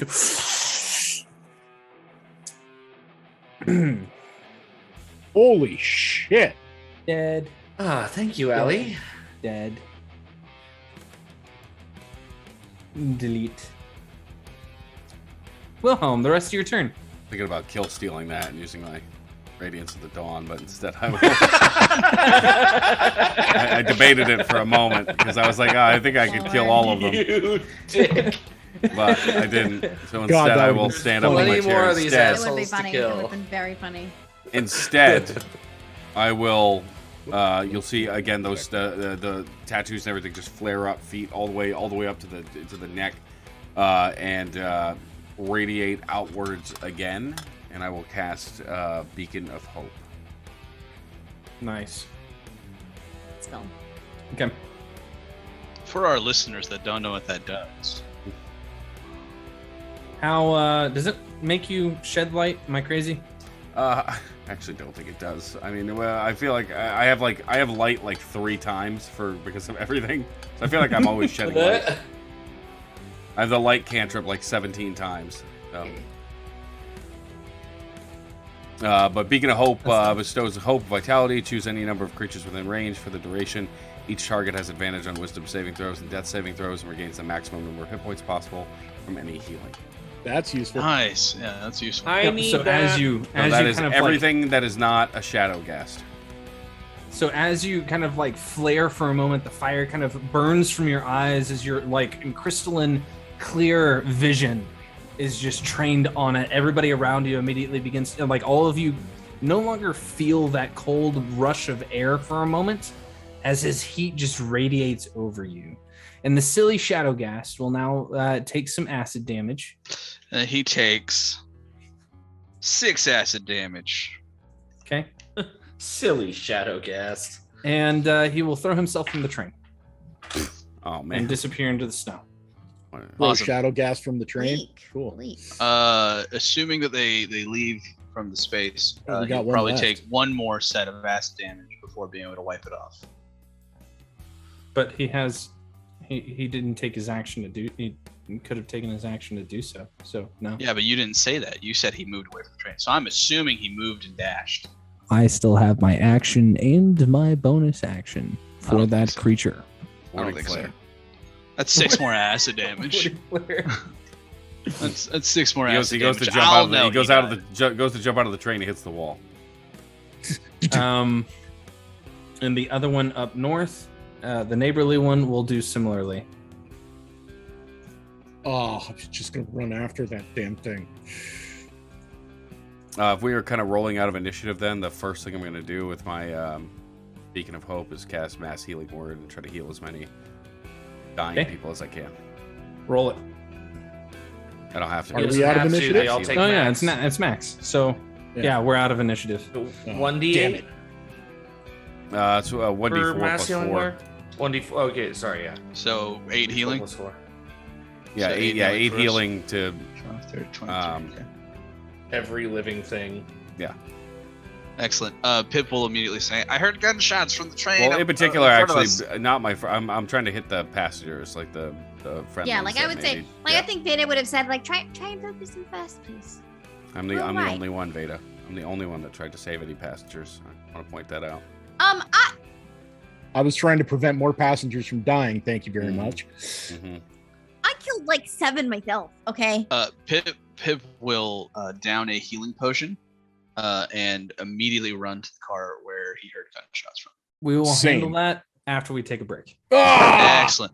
I'm just gonna go ahead and heal max healing with that potion. Thanks. That's pretty Did dope. I Thank save you anyone? all for. We'll handle that after break. Thank you all for joining us for Sinner's Dream this far. It has been an exciting night. We don't get to have very many combats here because our people tend to talk their way out of it, but things are getting a little spicy here in Kasmar. Thank you so much again, Foundry, for making such a dynamic and beautiful VTT for me to be able to make this map for. It's always fun to see how the virtual tabletop handles my maps. Thank you so much for Forge for making it all able for everybody to connect to it. I don't think I used any Michael Gelfi tonight, which is a shame. But you know, we've got all sorts of stuff going on. We've got our charity is currently running. So if you have an opportunity to donate to NAMI using the code JD, it's neg2, right? Are you talking there's about a Dice link. Envy? No, I was talking about NAMI. But anyway, you might have a chance to join us for a game. Tonight is the last night to donate to win a seat for the next 3 nights, starting tomorrow night for our charity event called Phantoms of Flatforge that I am running. Dice Envy, get your elf eggs in. Yeah, Dice Envy. We've got those Mystic Sigil dice in. Go look them up. They look freaking gorgeous. Use your elf eggs, 2,000 elf eggs if you've got them. You can also donate right now using our code, using our Tiltify to get extra entries into that dice giveaway. So go donate. We're going to go fill up drinks, grab a snack, bio break. Yeah, 10 minutes. Cool.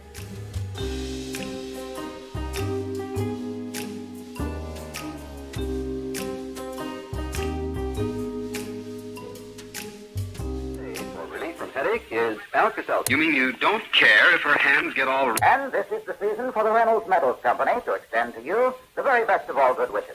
That best wish is... It's a cold day in Kasmar. Bundle up tight as we head into dragon territory. Before they got on the train, Veda insulted Pip's intelligence. The gall. The audacity. It's okay, Pip. I find you very intelligent. It's always wise to face your problems head on, and there's always more time for hot cocoa. Careful with your tipping. In Casino Land, looks like you could pick up something hot. Next time you have tea with an old lady, be careful. You never know what they'll put in your drink. This week on A Sinner's Dream.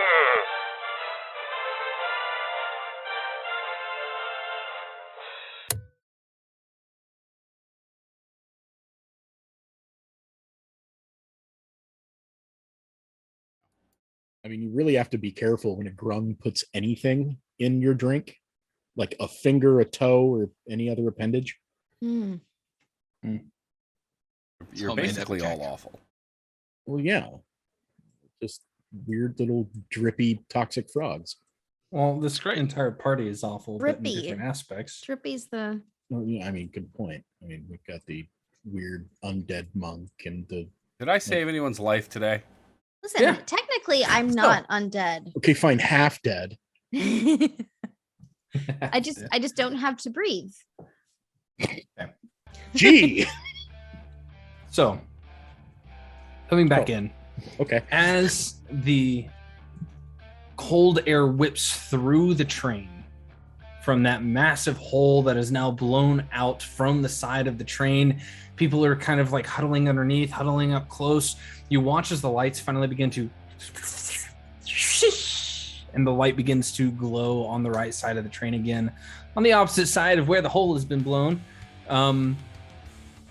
And as you are just kind of like very quickly healing people with your beacon of hope while it's up, just these flames going about these various different people, the various different bodies, the one that you're able to save that had been attacked is the one that had his throat more or less ripped out, as the fire just kind of like holds it in holds there in place for a moment as it slowly begins to regenerate before you just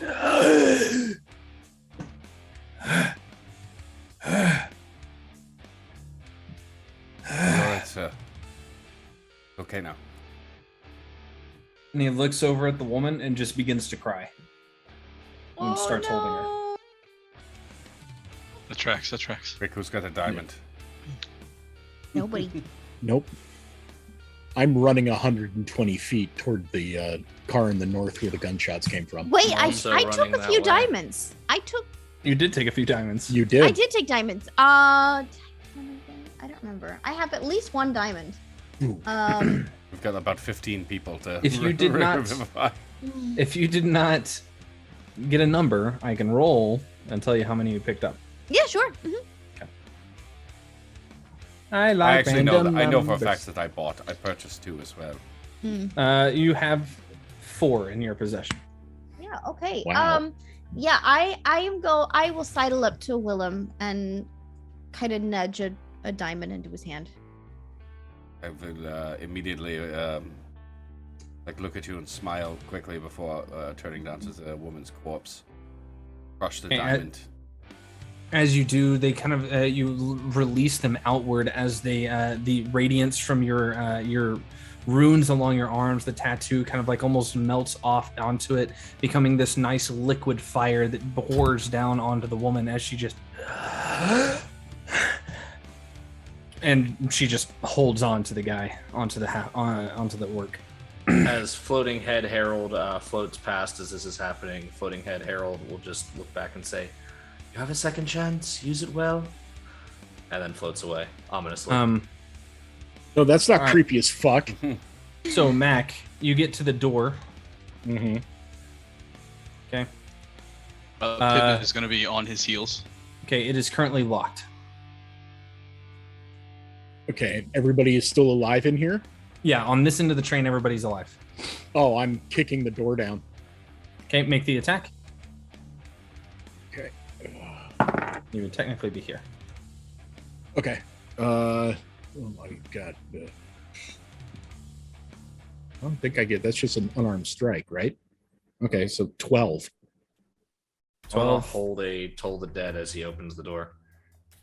Or a chill touch, rather. You guys know that there's like a good 5 to 10 foot gap between each train car, so That's just okay. be aware. Roll damage. Did you roll damage? No, unarmed I strike? just do 1 point. I'm not doing Okay. anything with my horns or anything. I mean, you hit it and it kind of. Your strength is only 1? Yeah. My strength is Ow. only 13. Holy shit. Huh. Technically, you do 2 because Well, then it's 2 because it's 1 Oh, yeah. plus the. Yeah. So 2 points. My dex is terrifying. Fair. Yeah, it doesn't do much. That's Pip, one get dex this count right now. there. He's a very limber bull. Pip will follow orders, come on up and try to unlock it. Harold will give the help action because he's also proficient in Thieves' Tools. Okay. Does a 28 open it? Yes. As you just kind of like, it was, without a doubt, you just kind of take your tools and reach over towards the mechanism, and as you do, you just very quickly pop the handle off and reach inside. Your little nimble fingers grab a hold of the locking mechanism, and boom, as the sudden rush of air just begins to, as snow, it just kind of pushes across you. You can see in that grayscale light from the moon shining down overhead, the small bridge that kind of connects the two cars kind of jostling as you hear the of the rails underneath. There's this soft buzzing on either side as you can see the arcane connections between the two just kind of crackling between them. I'll get the next one, and I will go across. Check see if the door's locked. Make a dexterity saving throw as you're or are you jumping across? I can jump, so. Okay, yeah. So you just leap across and stick to it like a frog, crawl your way down. I will need to make a dex save. That one is a little worse. It is 17. With a 17, similar situation. Ooh. It's only a DC 15 to get into these. As you just like take that moment, you unscrew that knob off again, reach inside, and boom. And inside is utter carnage. There are bodies littering all of these seats to a point. Where up ahead, you can see someone stepping out and like out of the middle of the aisle. You see this large, orcish man wiping blood off of his shoulders, and you can see him in like this white button-up shirt that has little pearl snaps. He just takes a hat off, like a black cowboy hat off, and sets it on the seat, and pulls out a set of rosary beads and just sits down. As the other end of the car, full of people, are all terrified, shaking. And you can see various different holes in different points of the train. Okay, so the chairs that we see as empty, those are just littered with bodies. Yeah, let me just mark this. So about this way. By the way, my dex save, I forgot my first level that I took was in Rogue, so I actually have dex as a save. And so it's dirty 20. You're good. No worries. Mac. Yeah, I'm running straight across. Dex save, please, at advantage because you're still hasted. Okay. Yeah, that I'm pretty sure that makes it at a 24. Yeah, no, you just go barreling across as you see that scene pour before you. Veda, Wilhelm, what are you guys doing? We're not hearing screams from the upper cars anymore, correct?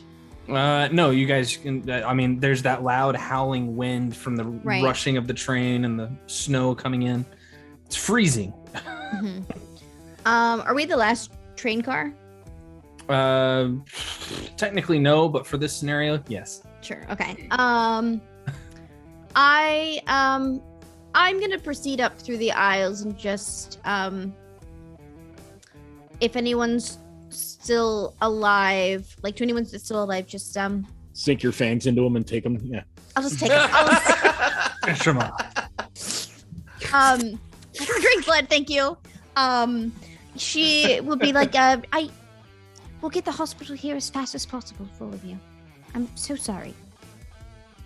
People are kind of like finding their way, crawling out from underneath chairs. Children who are hiding underneath are being told to stay underneath. Mm-hmm.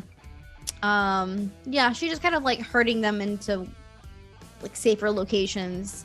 But I'm following the guys. Okay. Yeah, likewise, Wilhelm is doing the same, and I'm trying to see if there's anybody, even though they're probably all dead, at least there's anything I can do to cover them up or anything. I mean, a few of them probably have blankets or whatnot that you could do, but you're not going to be able to cover all of them up, no. I'm talking about just the like maybe 4 or 5 in our train car. I haven't even seen the fucking massacre up north.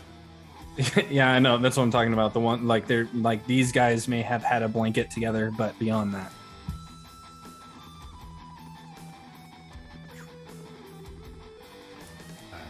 Wait, is this common that these trains are attacked like this? I don't understand. That didn't seem like the blue streak. Didn't.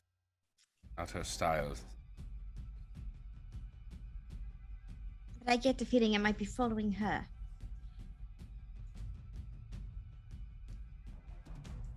Okay. Somehow we are always at the center of all this action.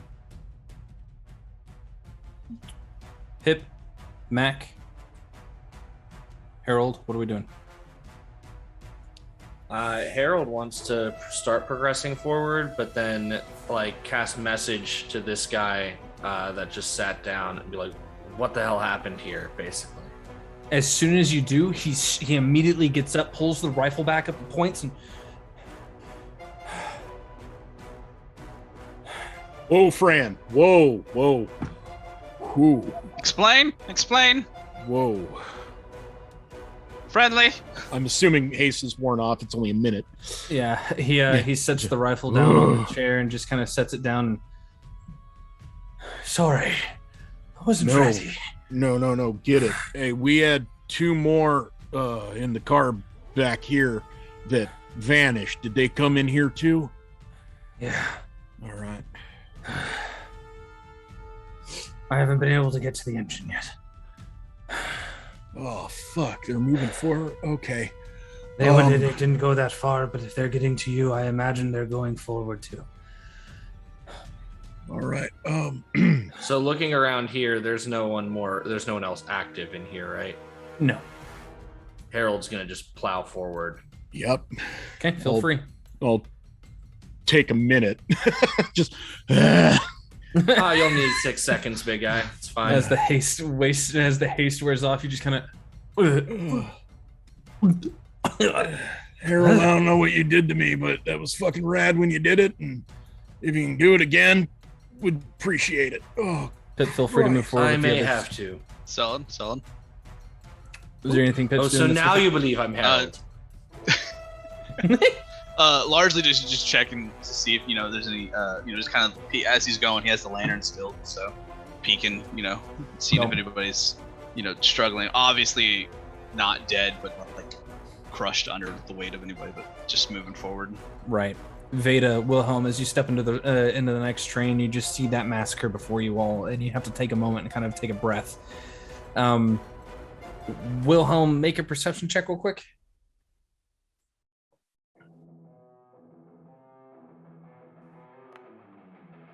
there we go. Whoa, there we go. There he is. About time he showed up. 23. Ladies and gentlemen, Wilhelm Rice Cruz. Woo!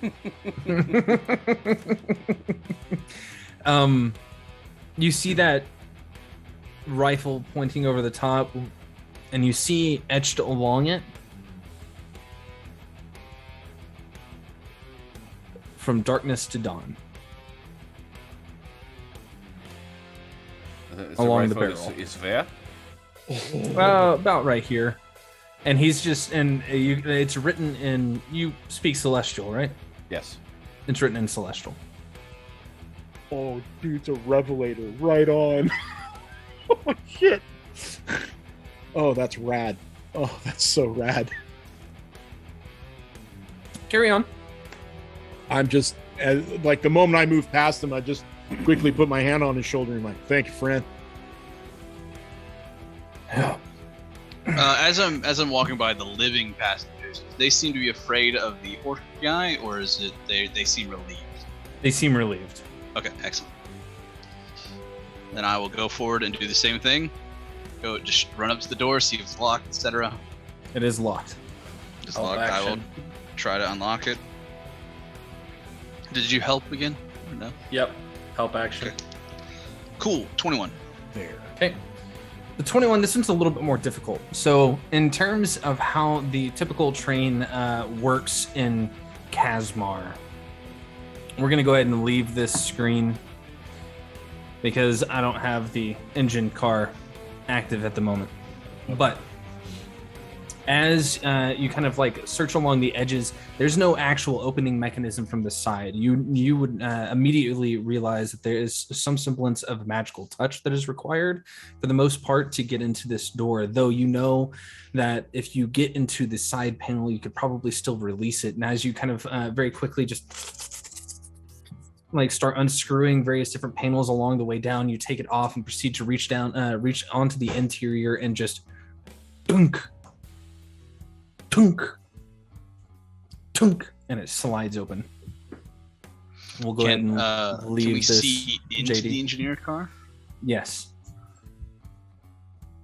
As you're looking into the train car, most of these engines are fairly self-sufficient, and it only requires 2, maybe 3 people tops to actually handle the controls of these trains. And right now, there are sparks erupting from different points on the train, on the interior here. You can see that through the glass at the front, the snow is just rushing by as you can see the city getting bigger and bigger and bigger as you are coming rushing down this hill. The controls are obviously fried. Well, we have a problem. That's a big problem. What's up, Pip? I don't think the controls on the train are working.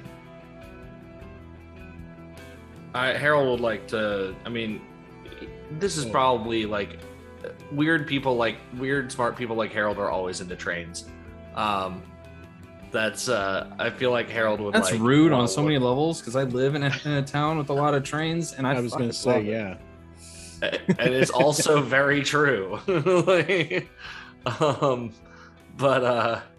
So Harold wants to see if he can like just investigate this and see if there's anything he can make from it. Yeah. If it's like completely scuttled, not even if he can control it, but if it's like completely scuttled or possibly, operable. Yeah, we only need one thing to work, and that's the e-brake. Right. Right. Okay, so as you are kind of very rapidly looking over the top of this, as you're just kind of digging through, roll an investigation check for me, please. And I'll help him. Okay. Ooh, baby. That is 2 16s for a 27. That was nice, Adelaide. With a 27 investigation, as you're kind of like pushing past people, kind of looking through the couple of bodies that are there, you very quickly find one of the panels underneath and kind of begin like undoing its mechanism.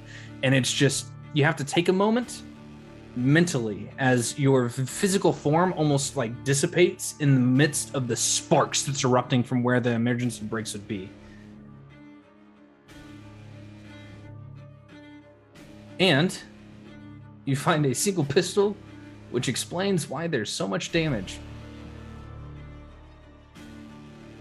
As you're kind of looking around, you can see entry holes from bullets as someone was fought here until the 3 of these engineers were dead.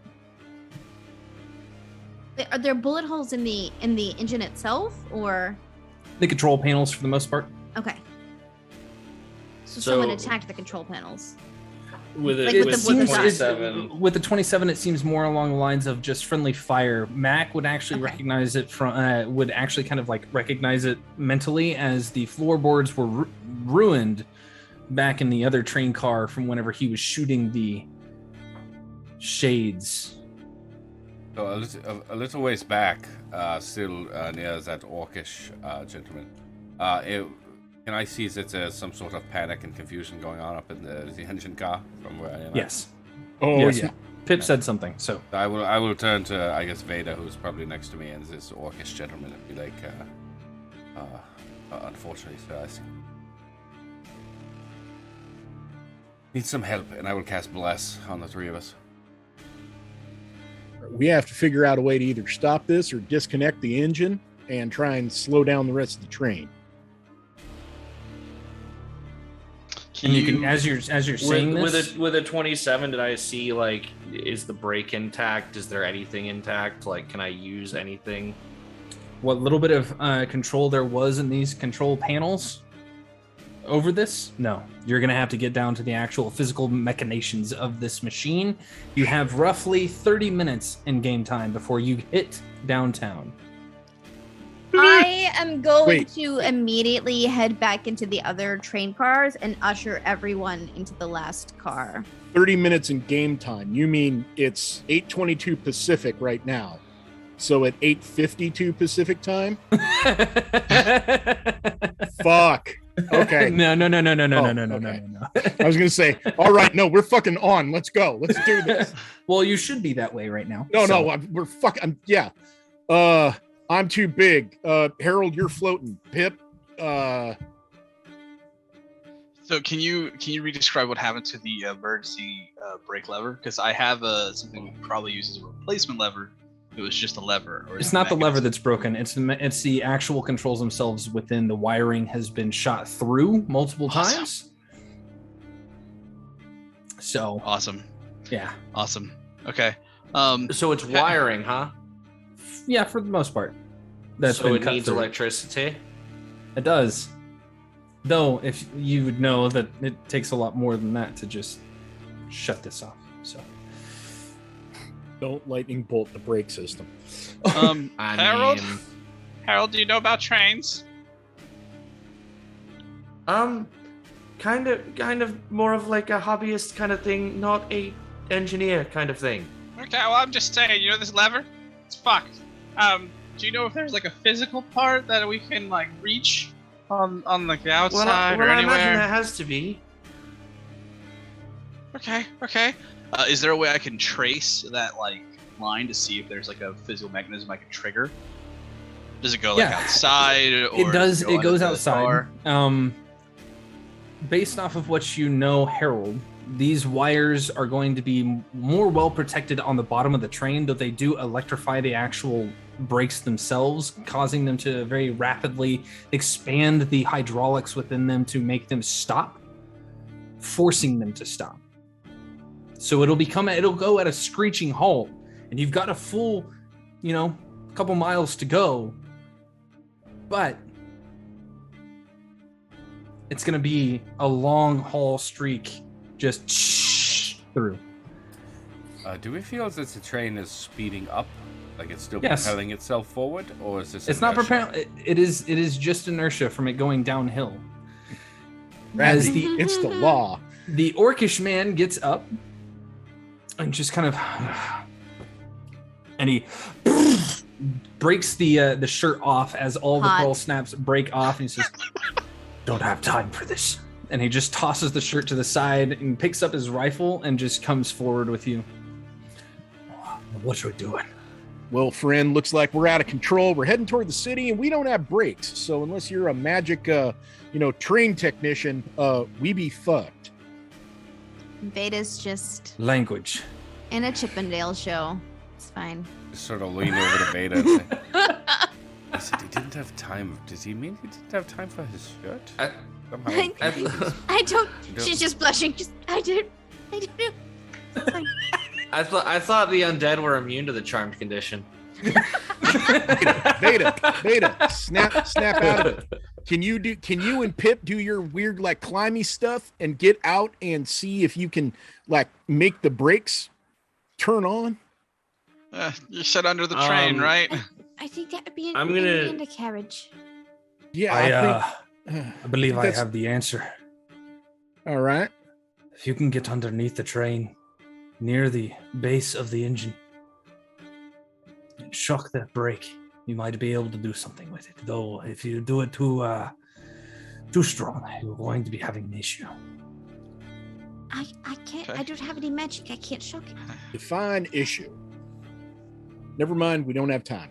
Too much. You're blowing the wheels off this thing. Okay.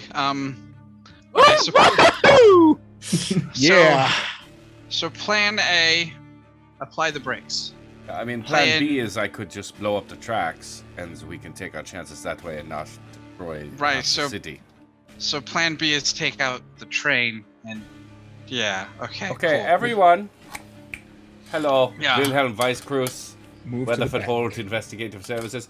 I'm going to need you to go ahead and move quietly and calmly to the back of the train.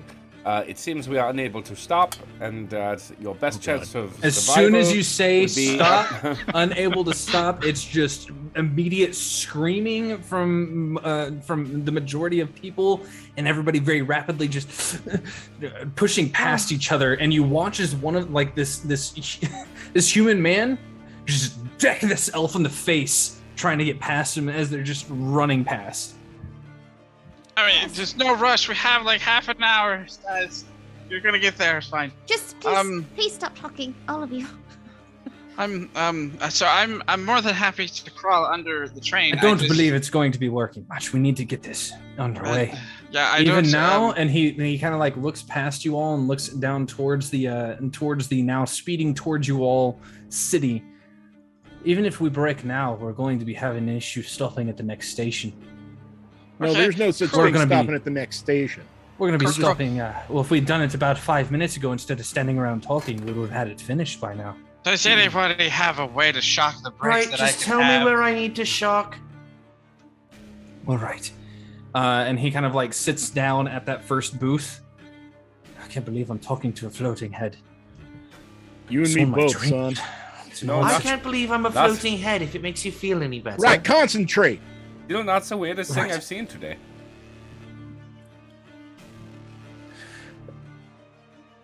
Okay, so at the base of the wheels, where the wheels all connect, you'll find that each one has a hydraulic at the front.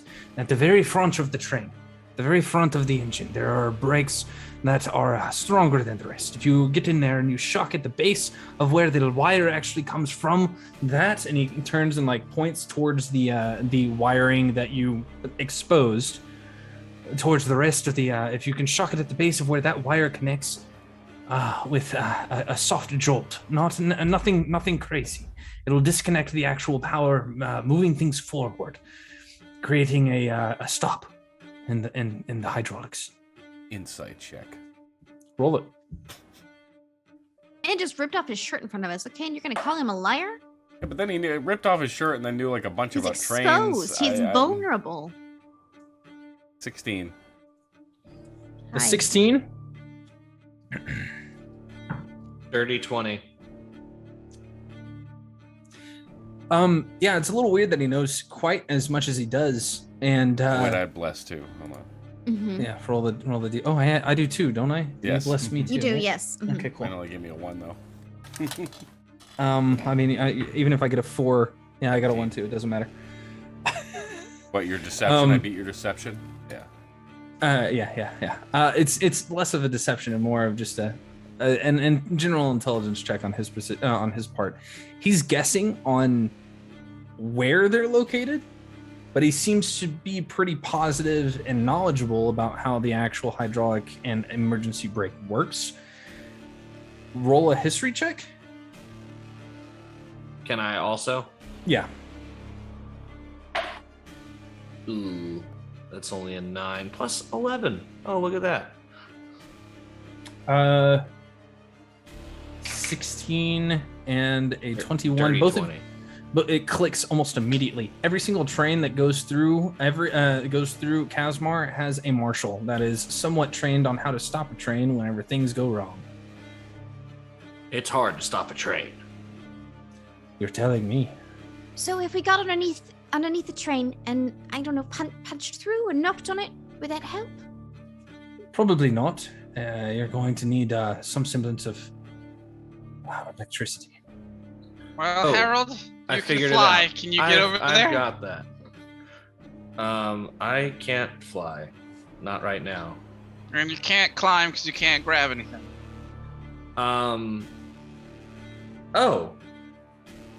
It's been a while because he's been in a pocket dimension. But I'll bamf my owly friend. Would you allow me to have it cast Chromatic Orb? I know it doesn't have a range of touch, but I can have it like go up and touch it and cast Chromatic Orb. No.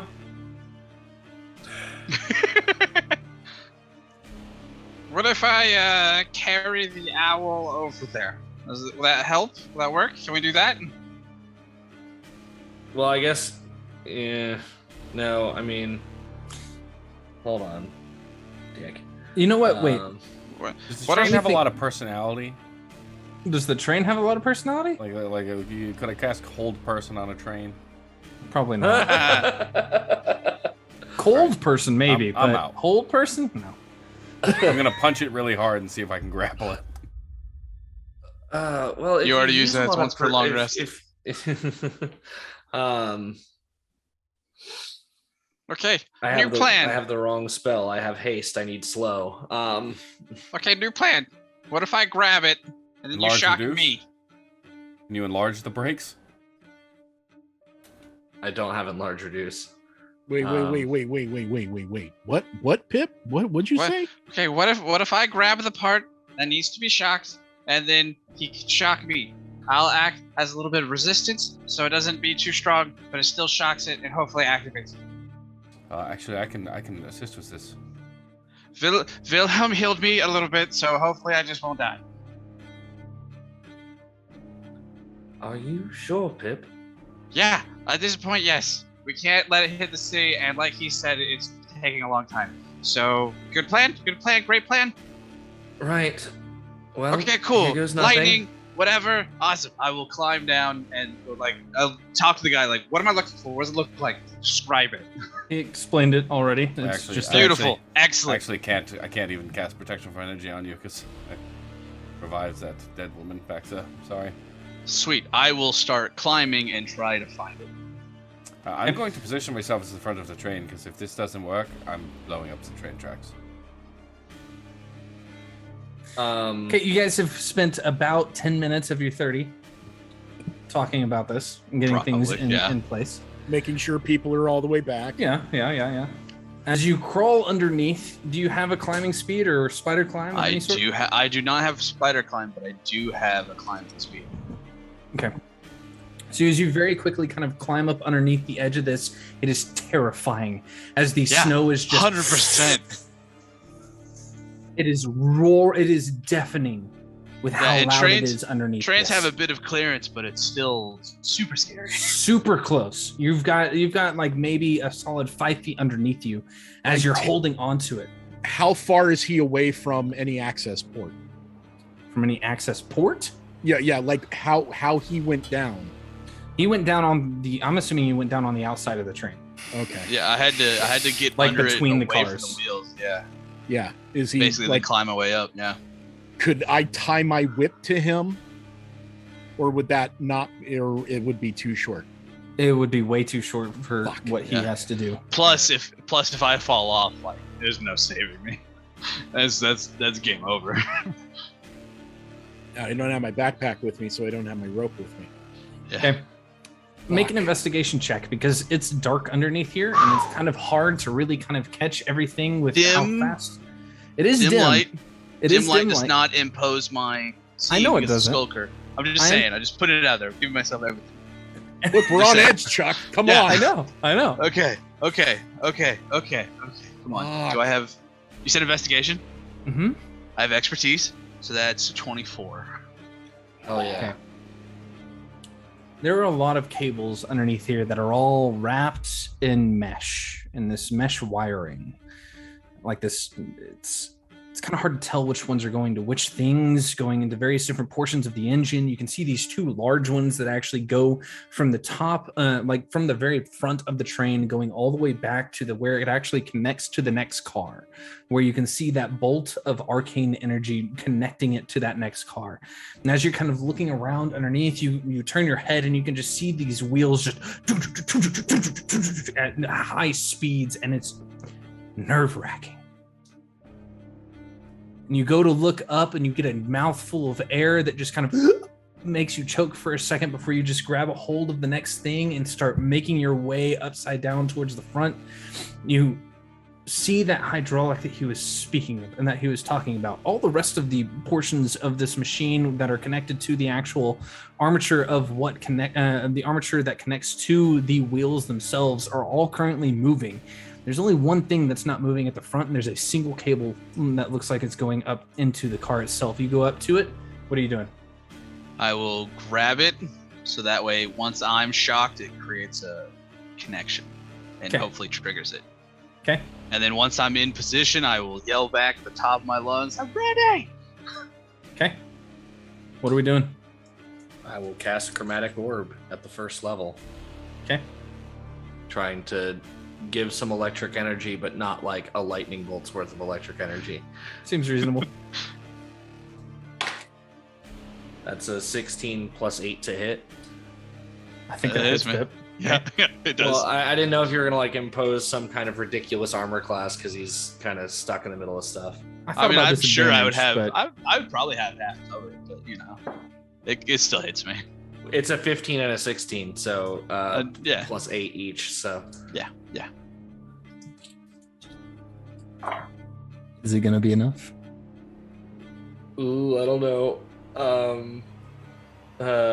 6, 8, 10 points of damage. Okay. Pip, take 10 points of damage. Yes, sir. As you feel this like something slam into your like basically the back of your thigh as it just it forces you to grab hold of it a little bit tighter, and you see the energy go through the cable, and you watch as the hydraulic tries to work, but it just doesn't do anything. It just immediately goes back. Okay, I will shout back at the top of my lungs, "More!" This floating head that's being held onto by, I don't know, probably someone. Probably someone. Someone's holding him. As he's just blowing these bolts of lightning down towards him. I will call on the power of the die of my favorite lightning wizard. And I need to go second level, I guess. And I am apologizing to Pip. Wilhelm, can you see Pip long enough to healing word him? You would have to move out of the way for him to healing word him. Ugh. Oh boy. Make a if I can reach him, I can healing hands on him. Are you gonna go underneath there with the him? Train. I can do it. I mean, I'm sticky. Yeah, Okay. She's actually probably the only one who could. I can do it. Yeah, sure. Are you going? Yeah. Also, Okay. I have a 50-pound pit bull in my lap. He's never done this before. It's adorable. He's needy today. Yeah, let's do that. Okay. As you climb underneath the train, yeah, you have a climb speed. So you just very quickly scamper up next to Pip. And it's, again, nerve-wracking for a moment. Take your 4 points of healing there, Pip. I'll take it. A little bit, but it'll do.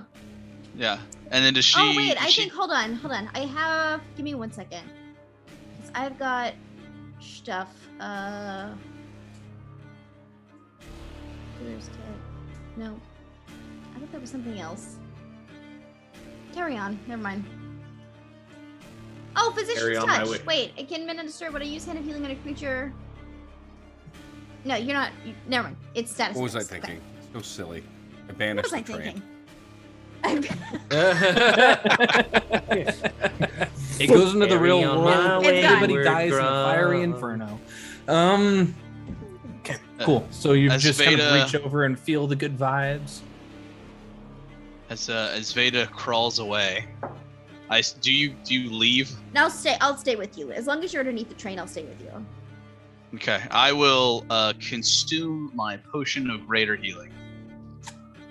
Okay. Oh, no, you wouldn't still be under the effect of. Speaking of hope, Speaking of hope, Speaking of hope. done. yeah, it's 3, there you go. 4. Hunzo. Come on, I need more. Not great. It's good though. It's not. It was the exact same as my normal potion, which sucks. Hey, Okay. you're a level 7 rogue, bud. Yeah, but I will yell back at Jesus Christ, Harold, and just yell more. Hard to hear him over I the roar will- of the train, but you get the message. I will cast a second level chromatic orb and try this again. It's a. I mean, I rolled it with disadvantage because you said kind of. It's a 16 to hit. Still 16 hits. Oh dear. Okay, Give me the juice. That's 19 points of damage. Give me the Full juice. 19. Yep. Okay. As you throw it underneath the train, it slams into Pip. Veda, you watch as he just proceeds to just seize onto that thing as the electricity passes through into that cable, and just immediately just as this awful, disgustingly loud, breaking, screeching noise immediately fills yours and Pip's ears. I need the both of you to make Constitution saving throws. Got it. Killing me, kid. Oh. Uh-oh. 13 for me. Haha. Both of you are Very considered- bad for Veda. You guys are considered deaf for the foreseeable future until I say otherwise. Beautiful. Okay. As all of you on the train, I need all of you to make, we'll call it dexterity saving throws. Oh, thank God. 20. 30, 20. 8. 13 for me. Thank you for letting me roll skills that actually help me tonight. All of you take 6 points of damage as you all just kind of boom, slam against the front of that train, over the top of various different things, just beaten and battered. You can hear yelling from down the way as the train attempts to come to a halting stop. And I feel like this is a better place to end tonight's session than go the next 15 minutes into the full 11. Well, do Veda and I have to make dex saves underneath the train to hold on? You know what? You Yeah. both have climb speeds. Shut up, do. Dylan. But go ahead and make those Hey, dex saves, teacher, guys. do we have homework? Fuck you. Oh Lord. Okay. And then, of course, the first thing I'm going to be thinking about is whether this is slowing down fast enough. Okay. There we go. Okay. We're all right, boys. What'd you get? We're all Pip? right. 25. We're split in half, but we're hanging on. Okay. That's all. That's it for tonight. I don't know. Oh my God. Fuck you, Charles. I want one clarification of point. The engine is dead. Yeah. Now Okay. it has been for some. We were Just making we're, sure. we're just going downhill, unfortunately. Yeah. We're going down the mountain. So, We're going down in an earlier round. Oh, baby, wow. I'm coming. So, thank you all Coming down so the much mountain. for joining us for A Sinner's Dream. Oh, that sucks. Oh, you cunt. I hope you all enjoyed yourselves as much as I did. Get your last minute elf eggs in now. Get your last minute donations in now. If you can. I don't know if we even can at this point. We have a lot going on here at -2 Charisma over the next few days. We have 3 more days of games for you guys to come and enjoy while we do a charity mini campaign that I am running over the course of the next 3 days called Phantoms of Flatforge.